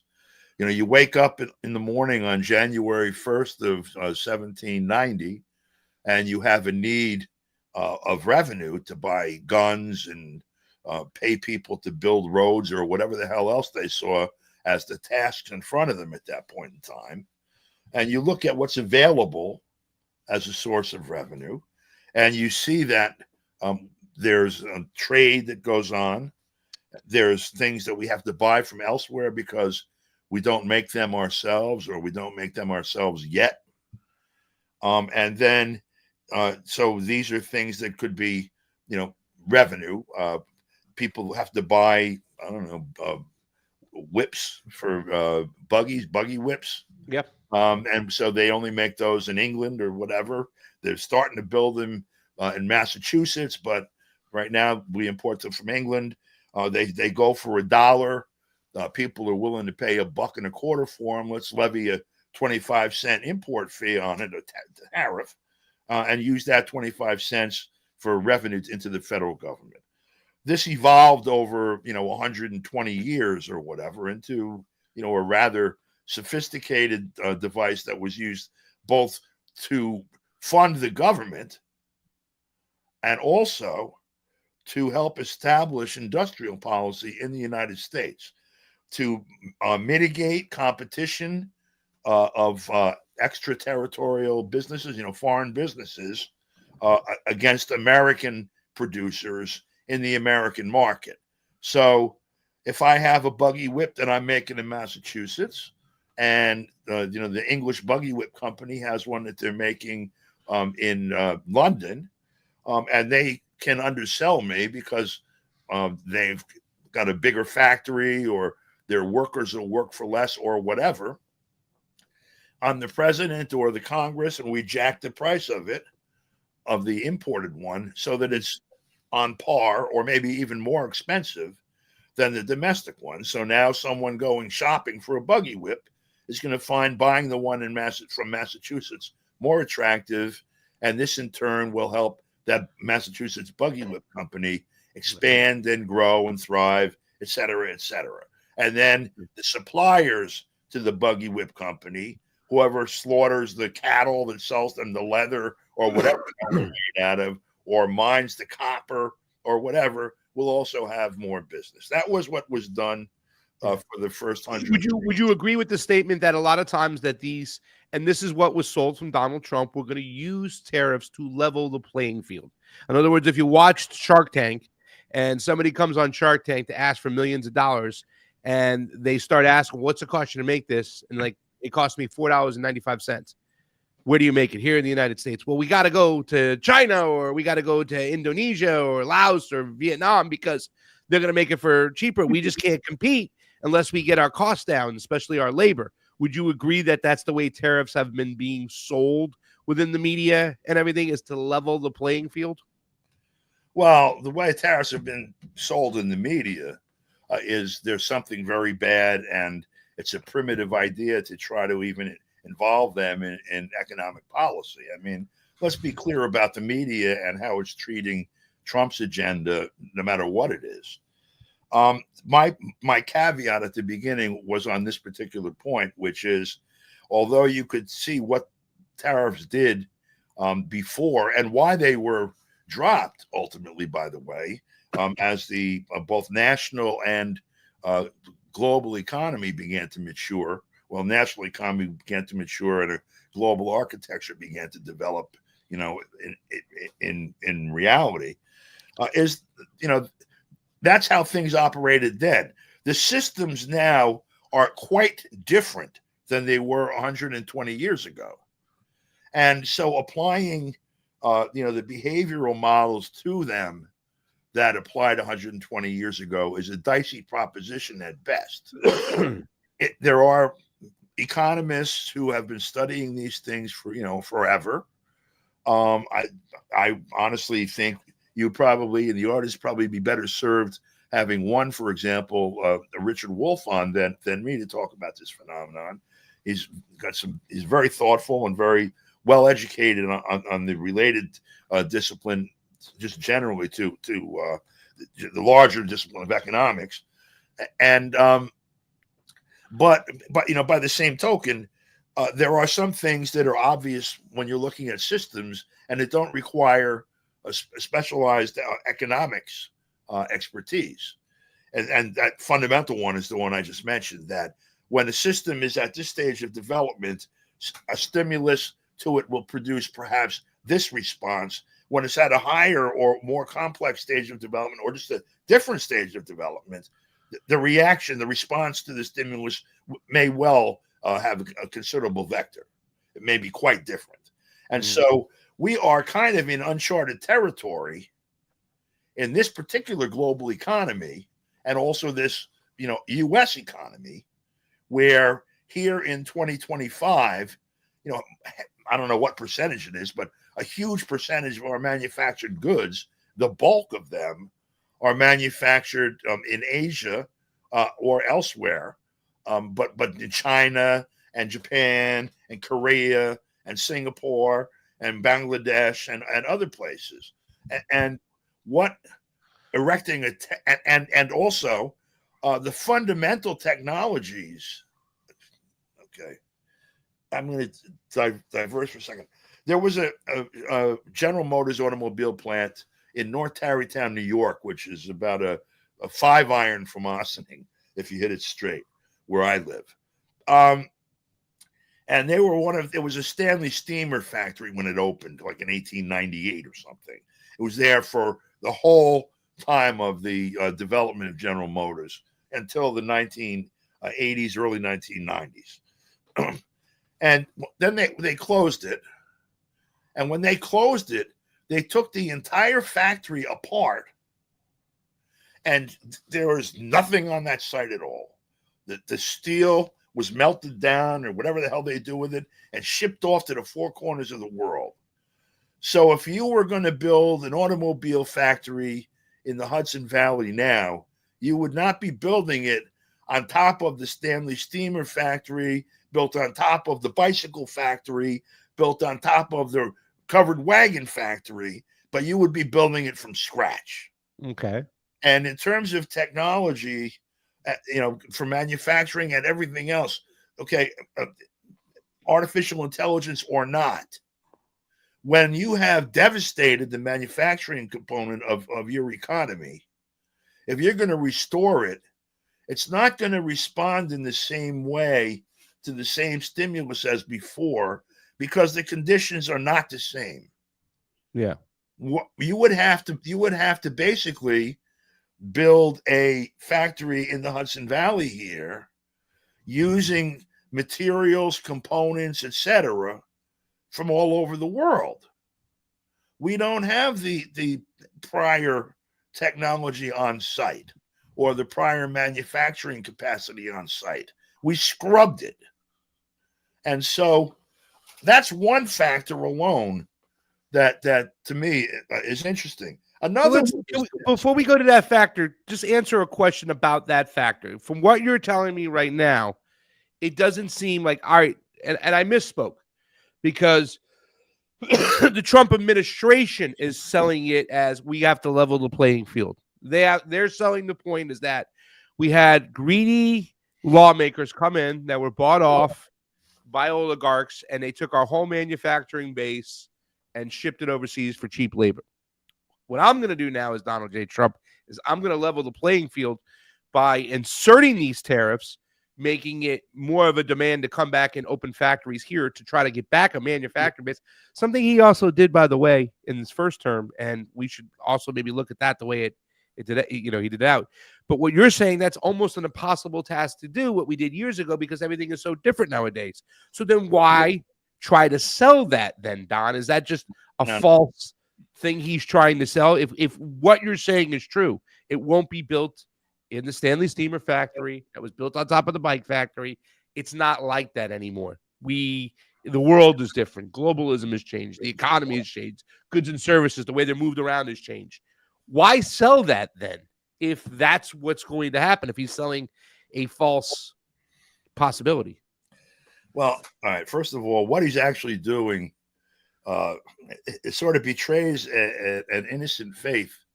I don't want to characterize it because I may well be wrong about this, but it's almost like a fundamentalist faith in markets and the power of the marketplace. What he's looking to do is to induce these changes by setting the market conditions for them to occur. This is actually pretty classic economic planning and policy. This is, when it's not corrupted by this interest or that interest, making the people who claim to be doing this particular thing or that with the economy do it slightly differently so it drains into their bank account. These are the kinds of things that you do, these macro changes, or it could be minor changes in little corners of the marketplace. But you change the market conditions in the belief, and there's some record, that things will respond or shake out in response to this. And so if what he's saying he's going to do, first of all, when you speak about economic policy as someone who's, ostensibly about to, make some big move with respect to economic policy, they're speaking to an audience that doesn't know shit about economics. Yeah. They don't know anything. No. And besides Congress, the American people don't know much about it either. Yeah. So explaining what I'm trying to explain here to, in mass media in like a 30-second soundbite sounds a lot like what he's saying. It sounds like that's what he's saying. Sounds like a lot of other stuff too. This is, political clap. But I think that's why he also used the term for what you're saying he's trying to do over here, reciprocal tariffs, which is kind of like a levying tit for tat. What you do, we'll do. The level. I mean, he's trying to sell the mentality is that we've been taken advantage of. We're no longer going to be taken advantage of again. We're going to create the conditions for markets to thrive in a manufacturing base in the United States. They haven't been able to do that. That's what I'm going to do for you, the people, so you can pay your bills. So we're going to bring back manufacturing to the United States. Kind of. So, I've told you about when Tony Montero and I were in Cleveland in 2016, and we got a tour from this cabbie around Cleveland explaining why there weren't any protests against Trump back then. And there was like this whole line at the perimeter of the city of abandoned factories, of factories that had been, the lifeblood of the city developed with. The people lived there for generations, worked in those places, and made their livings, paid their mortgage, all of that. Yeah. Those places left these factories standing. At least it was still in 2016. The coal mining industry, excuse me, some of these others that Trump had promised to bring back, he actually did do, some considerable changes to people's lives. You notice the states that he won were the states where he promised to bring the economy back, in the Michigan and Wisconsin and all of that. He did some things improved for those people. That's why they voted for him again. Yeah. But here's the real point here. Each move that you make has impacts, some predictable, some desirable, some not. And of course, a lot of them unpredictable. This is a big, complex machine. And that's just assuming that you're the only player and the rest is response. Of course, there are multiple players. And we are now in a world of multipolarity where if one of the other players asserts something contrary to you, you can't just go occupy the presidential palace and adjust the policy to your liking. When we do whatever we do with China, China's going to do what it wants to do. And at the moment, if you want to buy a plaid shirt or a small car or a Riverkeeper hat or eyeglasses or toilet seats or whatever, if China's not selling it to you, and if they don't have a factory opening tomorrow to make them in West Virginia, you're not going to have a toilet seat or a hat or a plaid shirt. That's the reality of it. They have considerable market control here at present. Now, there's the tit for tat theory of economics, I guess, I don't know, where we're going to do something, they're going to do something, we're going to do something, they're going to do something, and I'm saying we, meaning the United States, not as if I have anything to do with it. And this whole thing is taking shape in the context of a changing international environment. There are people who are trying to sort of tea leaf what is the thing that's taking shape, this new world that's being born. Gramsci spoke about the old world refuses to die, the new world is trying to be born, that this is the time of monsters. It's hard to tell, looking at the whole class of players, which ones are the monsters. And it's hard to tell what new world the shape of the new world is being born, that's trying to be born, and of course, the one that actually will be. Here I'm talking about people have been postulating very lately that maybe what's in mind behind Trump and the people behind him, that are the motivators that put him in power and whatever, that if he's allowed to express, the intentions of this group, that what they're looking to do is not just imperial retreat, in other words, to, out of NATO and stop trying to make wars in Asia and Africa and whatever, and just come home, but rather to secure the empire in the Western Hemisphere.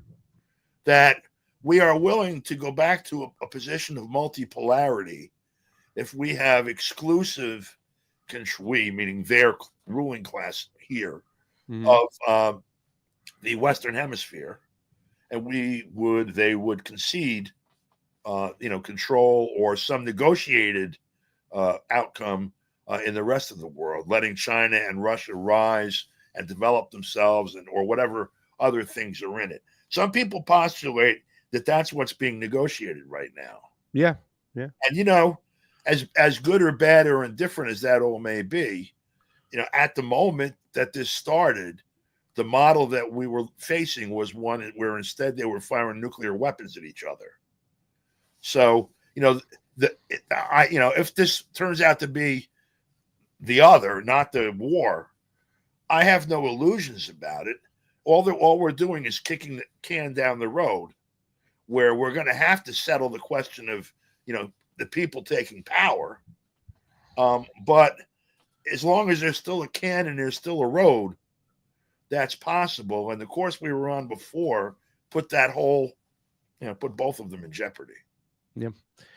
Don, is there a way to fix this as far as the economy is concerned with everything moving forward? Because I get nervous when I hear the fact that, okay, I know that we don't make anything anymore. I know we don't fix anything anymore. I know there's a problem. We don't have the industry.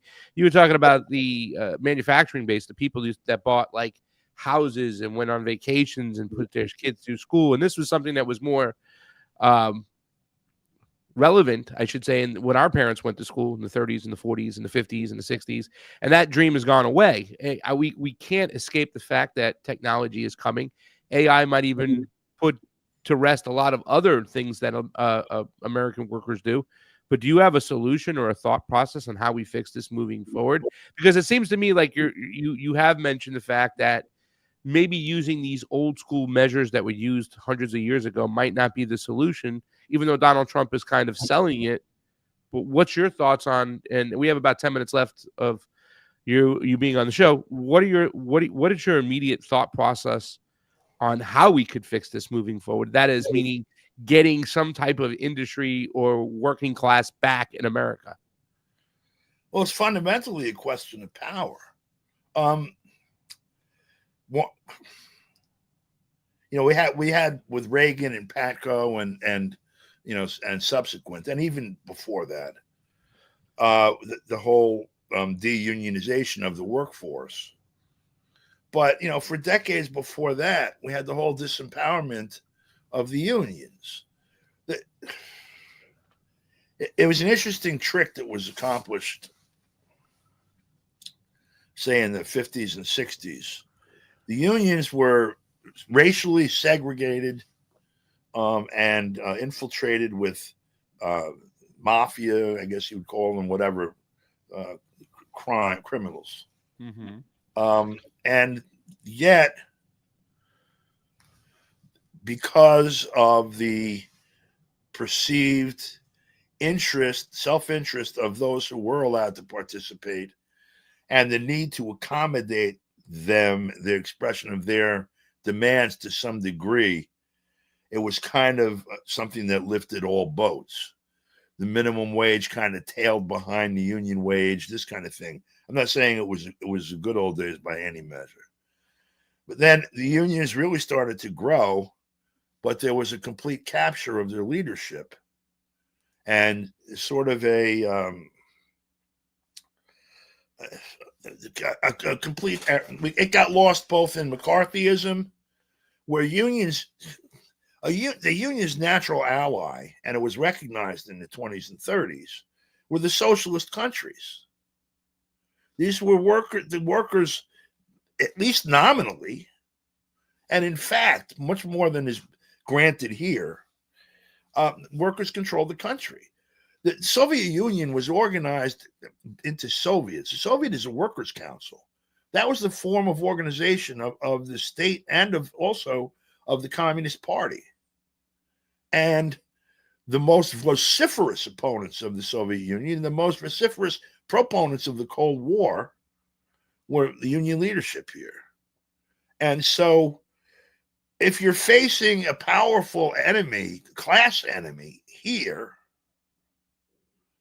alone, that's a much harder fight than if you have an ally with governments, whatever their motive, with governments that at least hold themselves out to be workers' governments.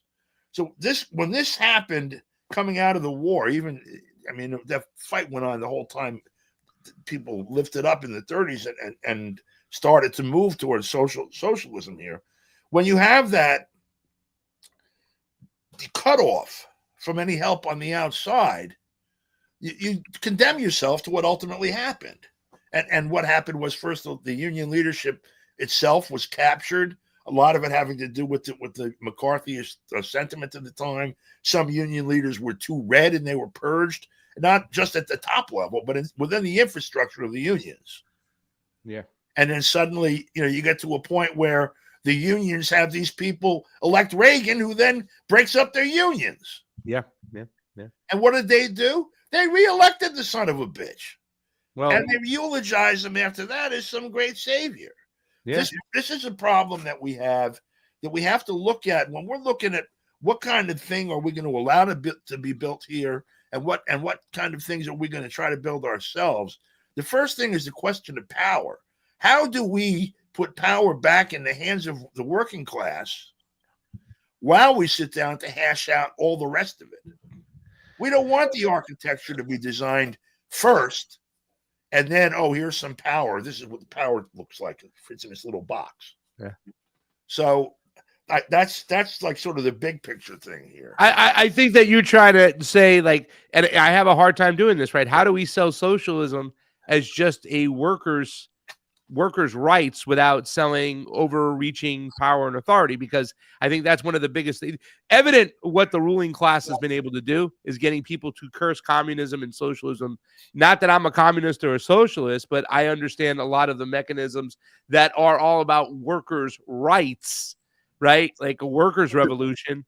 And they've demonized it to get that, it's just too much concentrated power in one hand, less freedoms for you. That's what they've sold, and that's what people repeat. I know. Look, here's the thing. When we talk about the workers having control, we're talking about the control being democratized. Yeah. This is Richard Wolff's thing too. I think he's definitely. I don't know how you get from here to there, and I have some questions or some issues with some of it, because it reminds me of some of the things that I read in the 60s and 70s that, Yugoslavia and elsewhere. I don't want to get into it, but the idea of democratizing the workplace. We spend, half our lives at work, and most of our productive time is at work, and the fruits of it don't belong to us.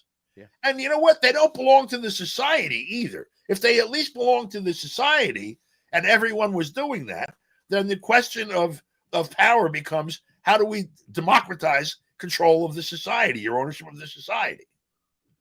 Yeah. But we have here an even more remote problem with power. If we were somehow able to democratize society, there are many things, including our own Constitution, that stand between society, the government, and private property rights that would make it impossible, for example, to seize 200 or 300 billion each from Bezos and Musk and the other knucklehead at Facebook and whoever else. If like 10 of these billionaires, if you left them all $1 billion each, we could reconstruct most of the planet. How is it? Who wrote the rules and organized things and operated things in a way that these characters get all that wealth while 9 or 10 million people a year, again this year, will die of starvation? So, that is a question of power. If we democratize the instruments to do it and then do it, it's not the same as facing this beast that was assembled first, supposedly to democratize the society. And one thing is the other on its head. We have a lot of things to work on. It's crazy because, when I speak to all my truther friends, my friends in the truther community, not just conservatives, but truther community, they are like scared, of socialism or Marxism. It's been painted in a certain light, a certain way. the whole populist, right? And the thing that bothers me is that I understand, okay, too much concentrated power is too much concentrated powers, but I think they're not understanding the spirits of these ideologies, which are that to support workers, not the capitalist bourgeoisie class that's going to control everything and have us constantly working for them. Seize the means of production means something different to me than it does to a lot of them. Don DeBar, let everybody know what you're doing, where they can find you, where you've been cast away to, or whatever terminology you want to use, right? You know, where are you at? Where can we find more Don DeBar? I'm at let's see, I'm on Facebook under this name. You know where the thing is. Facebook, huh? You're a meta guy. And I'm on Twitter at Don DeBar. I'm on Truth Social at Don DeBar. I'm on VK.com, which is sort of a Russian platform, Facebook style platform. Don DeBar.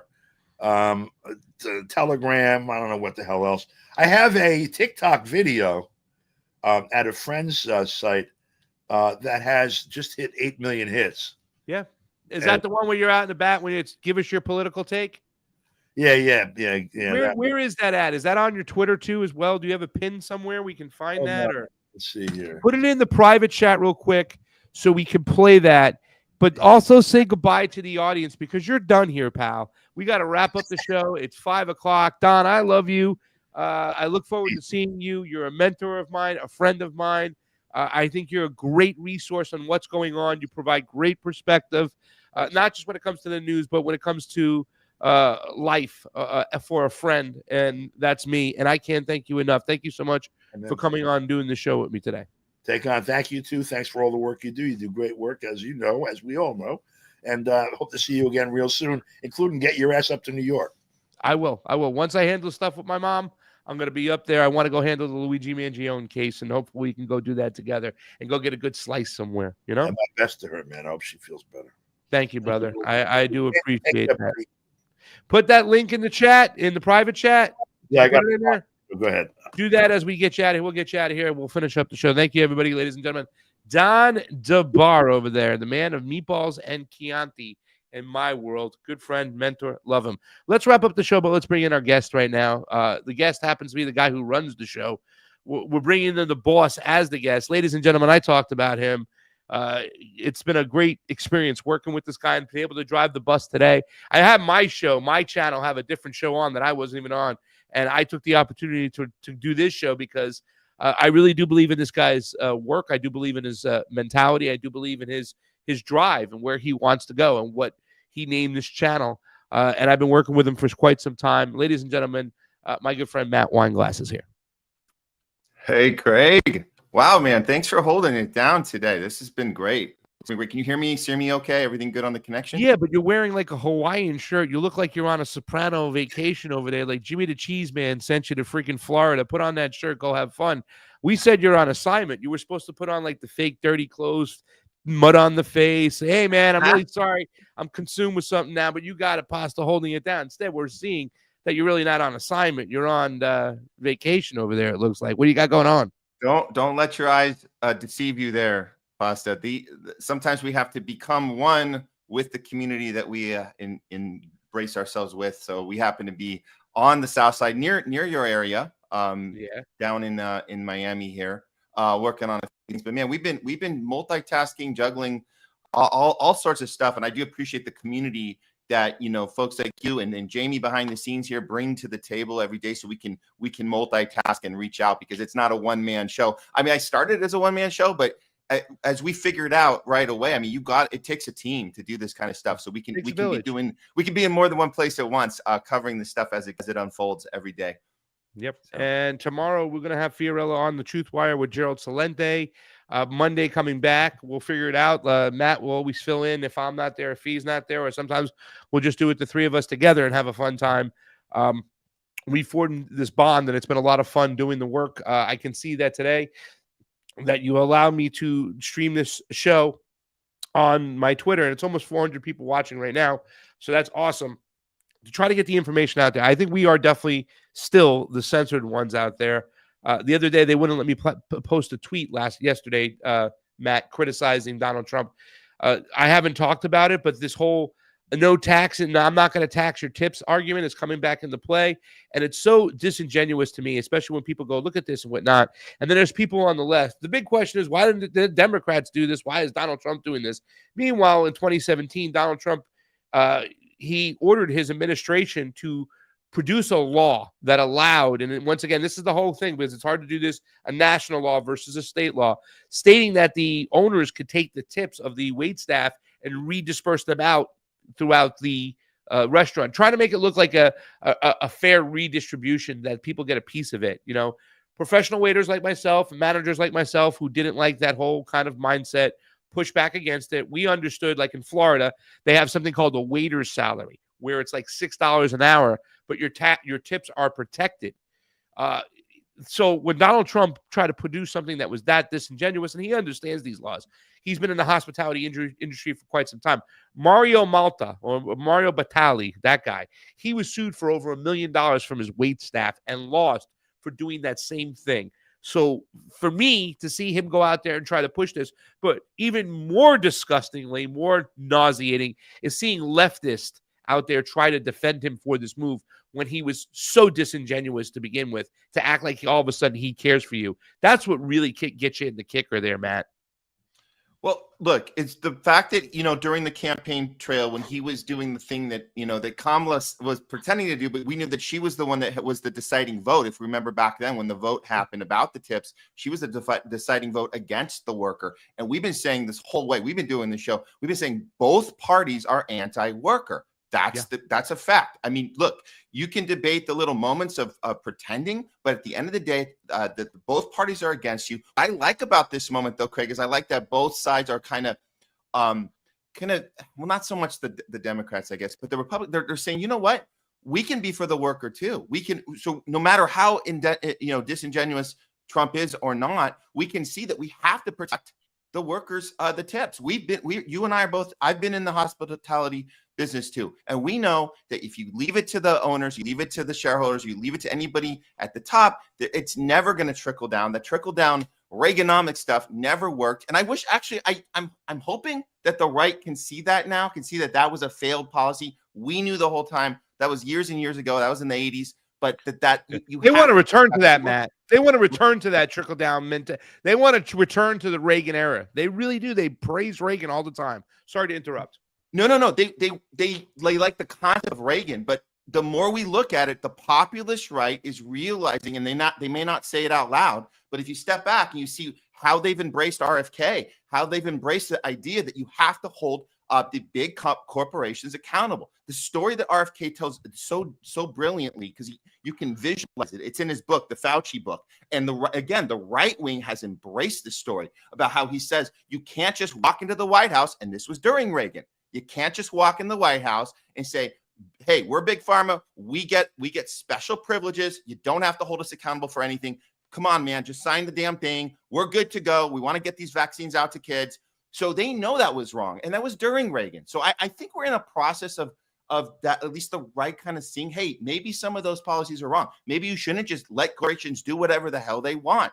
And again, the worker is the one that suffers at the end of the day. So I think everybody's discombobulated. Everybody's all over the place. Trump makes that way. Trump makes the environment very chaotic and very hard to read. And you see people all back and forth depending on where the wind's blowing or where he's going. But one of the earlier guests did say this. Actually, they both did. Don and your previous guest as well had said that Trump does. The one thing you can count on Trump is that he does the thing he says he's going to do, even if it's total chaos. He kind of warned us for the chaos. The chaos is coming. So that's my overall take. Oh, very interesting. I mean, I would kind of subscribe to that theory too as well, that's what the people really want.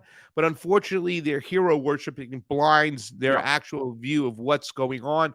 Because Donald Trump, even though, he sits out there and makes himself look like he's a man of the people out there, he wants to help the everyday working Joe Schmo. I mean, there's all argument, the tariff argument, right? I'm going to level the playing field. I'm going to bring back better wages here because I'm going to tariff the shit out of China, Canada, and Mexico so that some of those manufacturing jobs will come back here. It didn't work last time. He says it's going to work this time.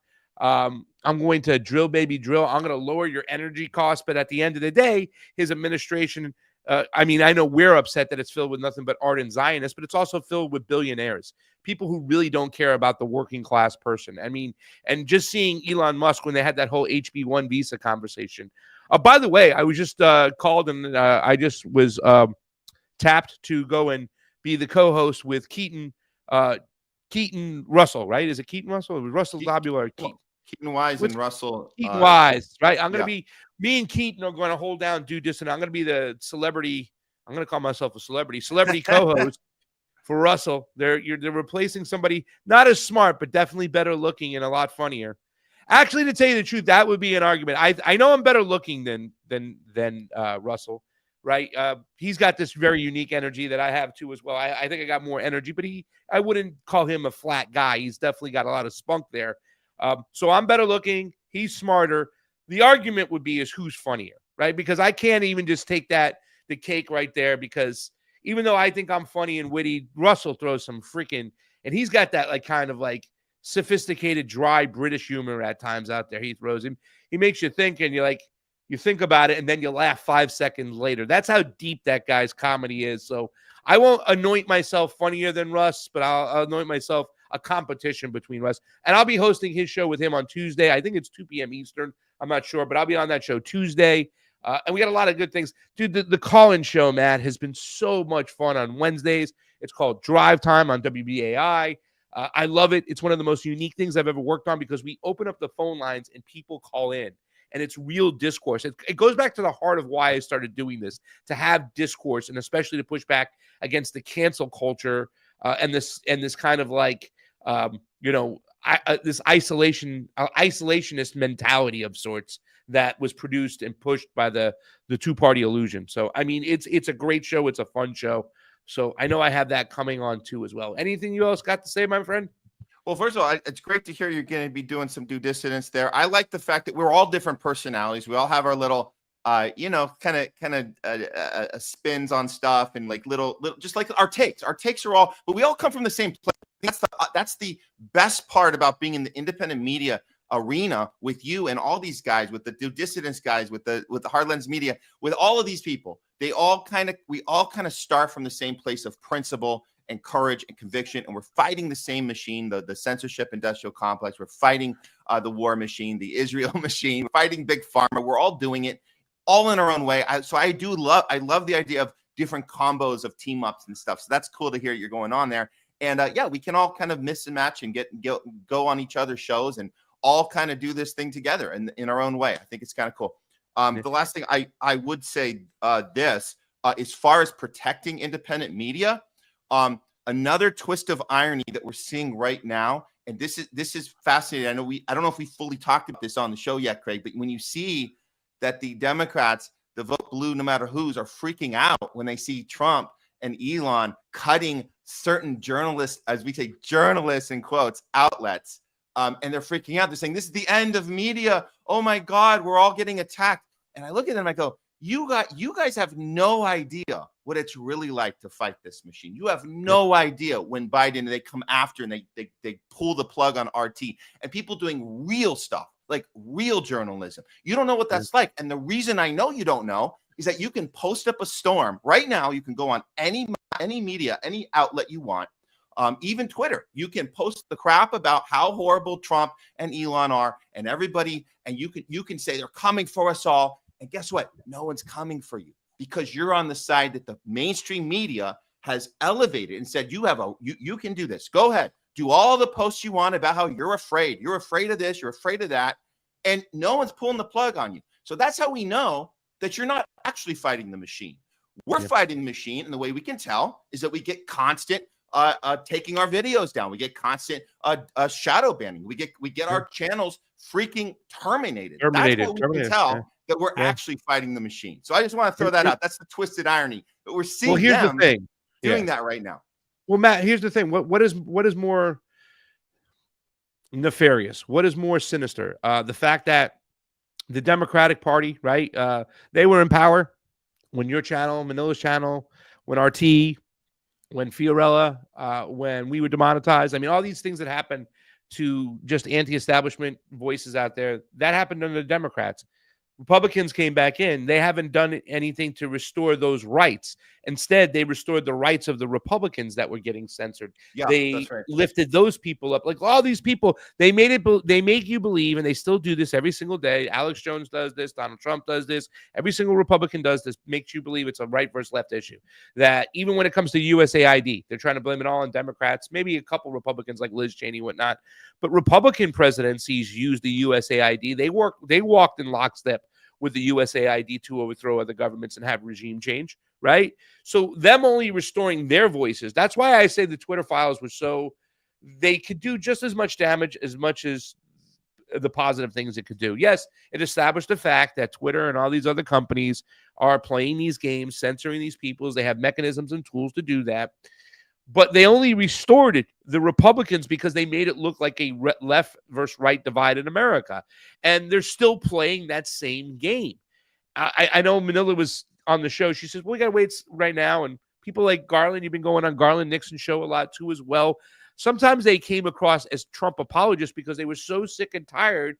And especially when it comes to the situation with Garland, he calls himself a lefty, right? So holding his own party accountable, because that was the party or the group he was in, is much more important than the other guys holding them accountable, because those are the other guys. Those weren't the party that you vowed to represent. And I was part of that whole Democratic Party at one point, and that's why we were so critical of them, what they're doing. But right now, look what the Republicans are doing. They're just kind of leaving it be. They're not restoring an open dialogue. They're not restoring freedom of speech. They're still giving the protections, right, of what's in the NDA, Section 230, which allows these people to get qualified immunity.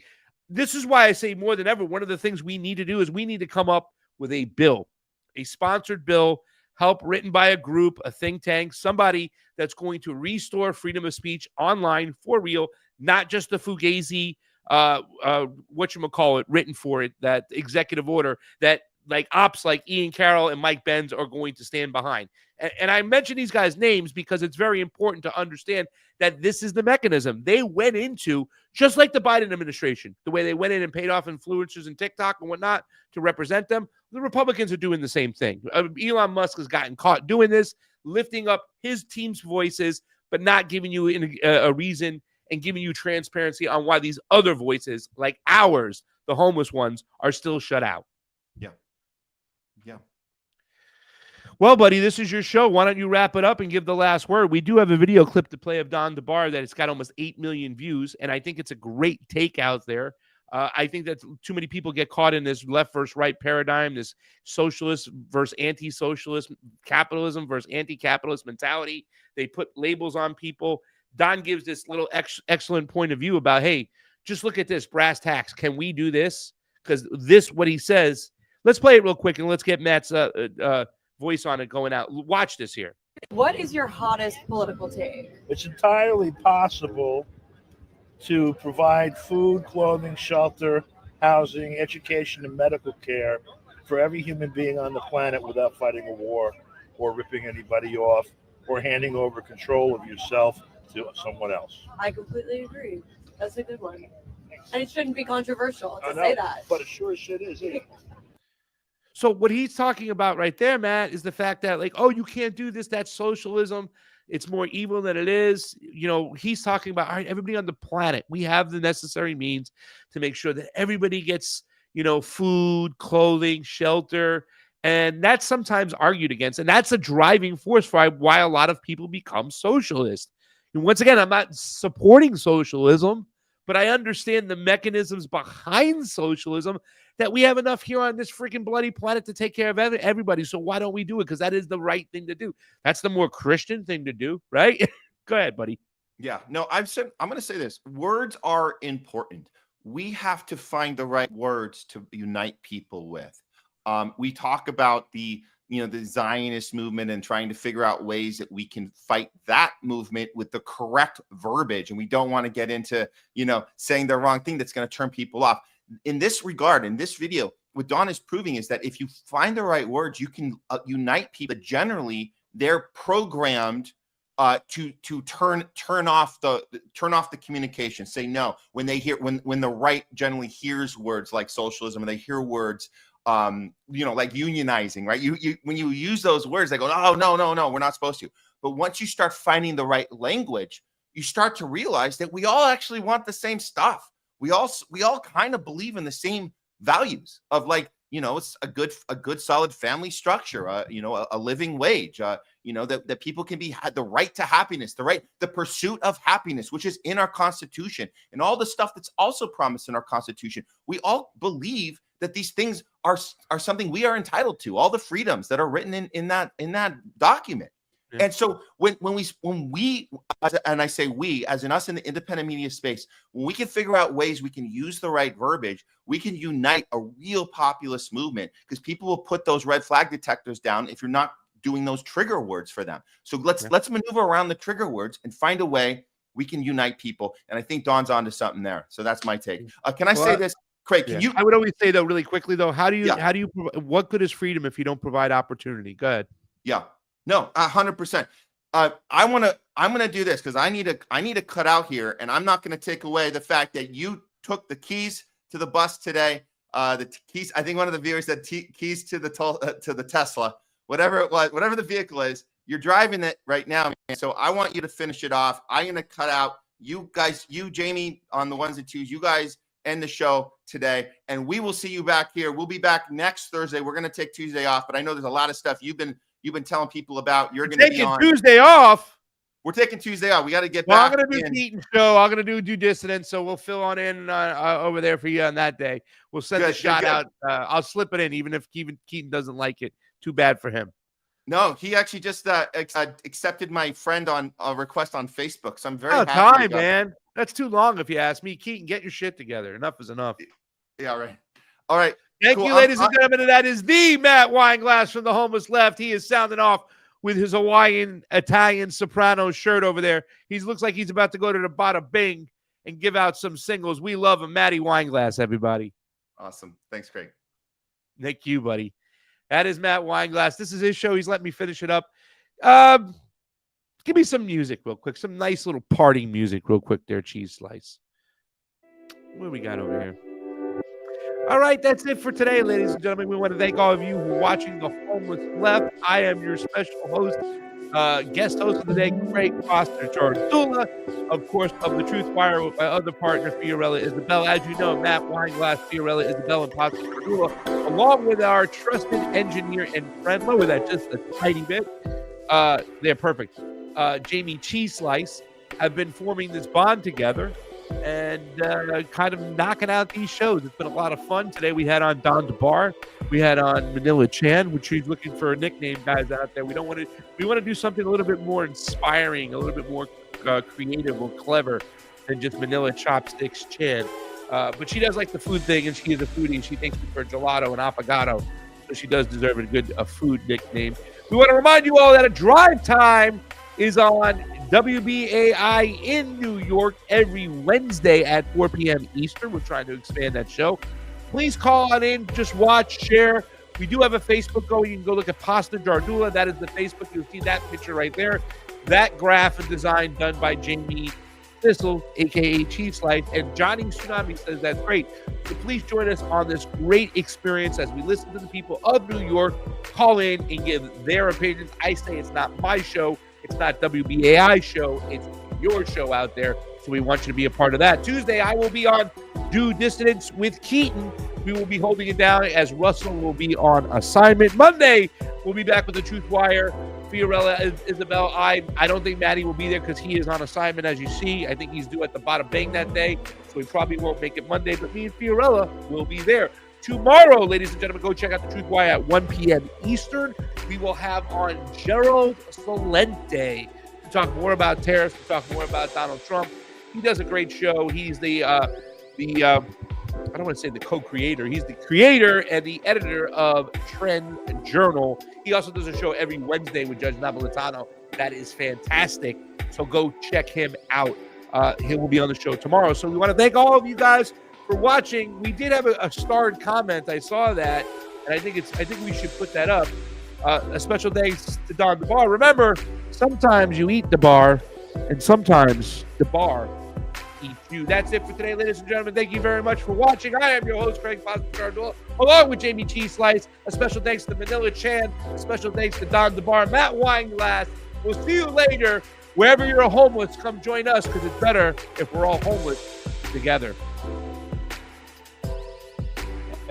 Should we help President Trump? Yeah.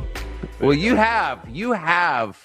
Yeah. If we're in SpaceX and quietly just do whatever we want.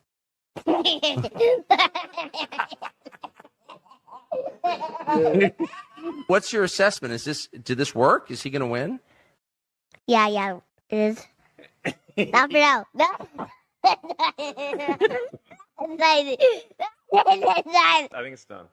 You think it's done? Yeah. But not for now. No. I'm looking at the data as it comes in from every county in Pennsylvania. Oh, he can tell us.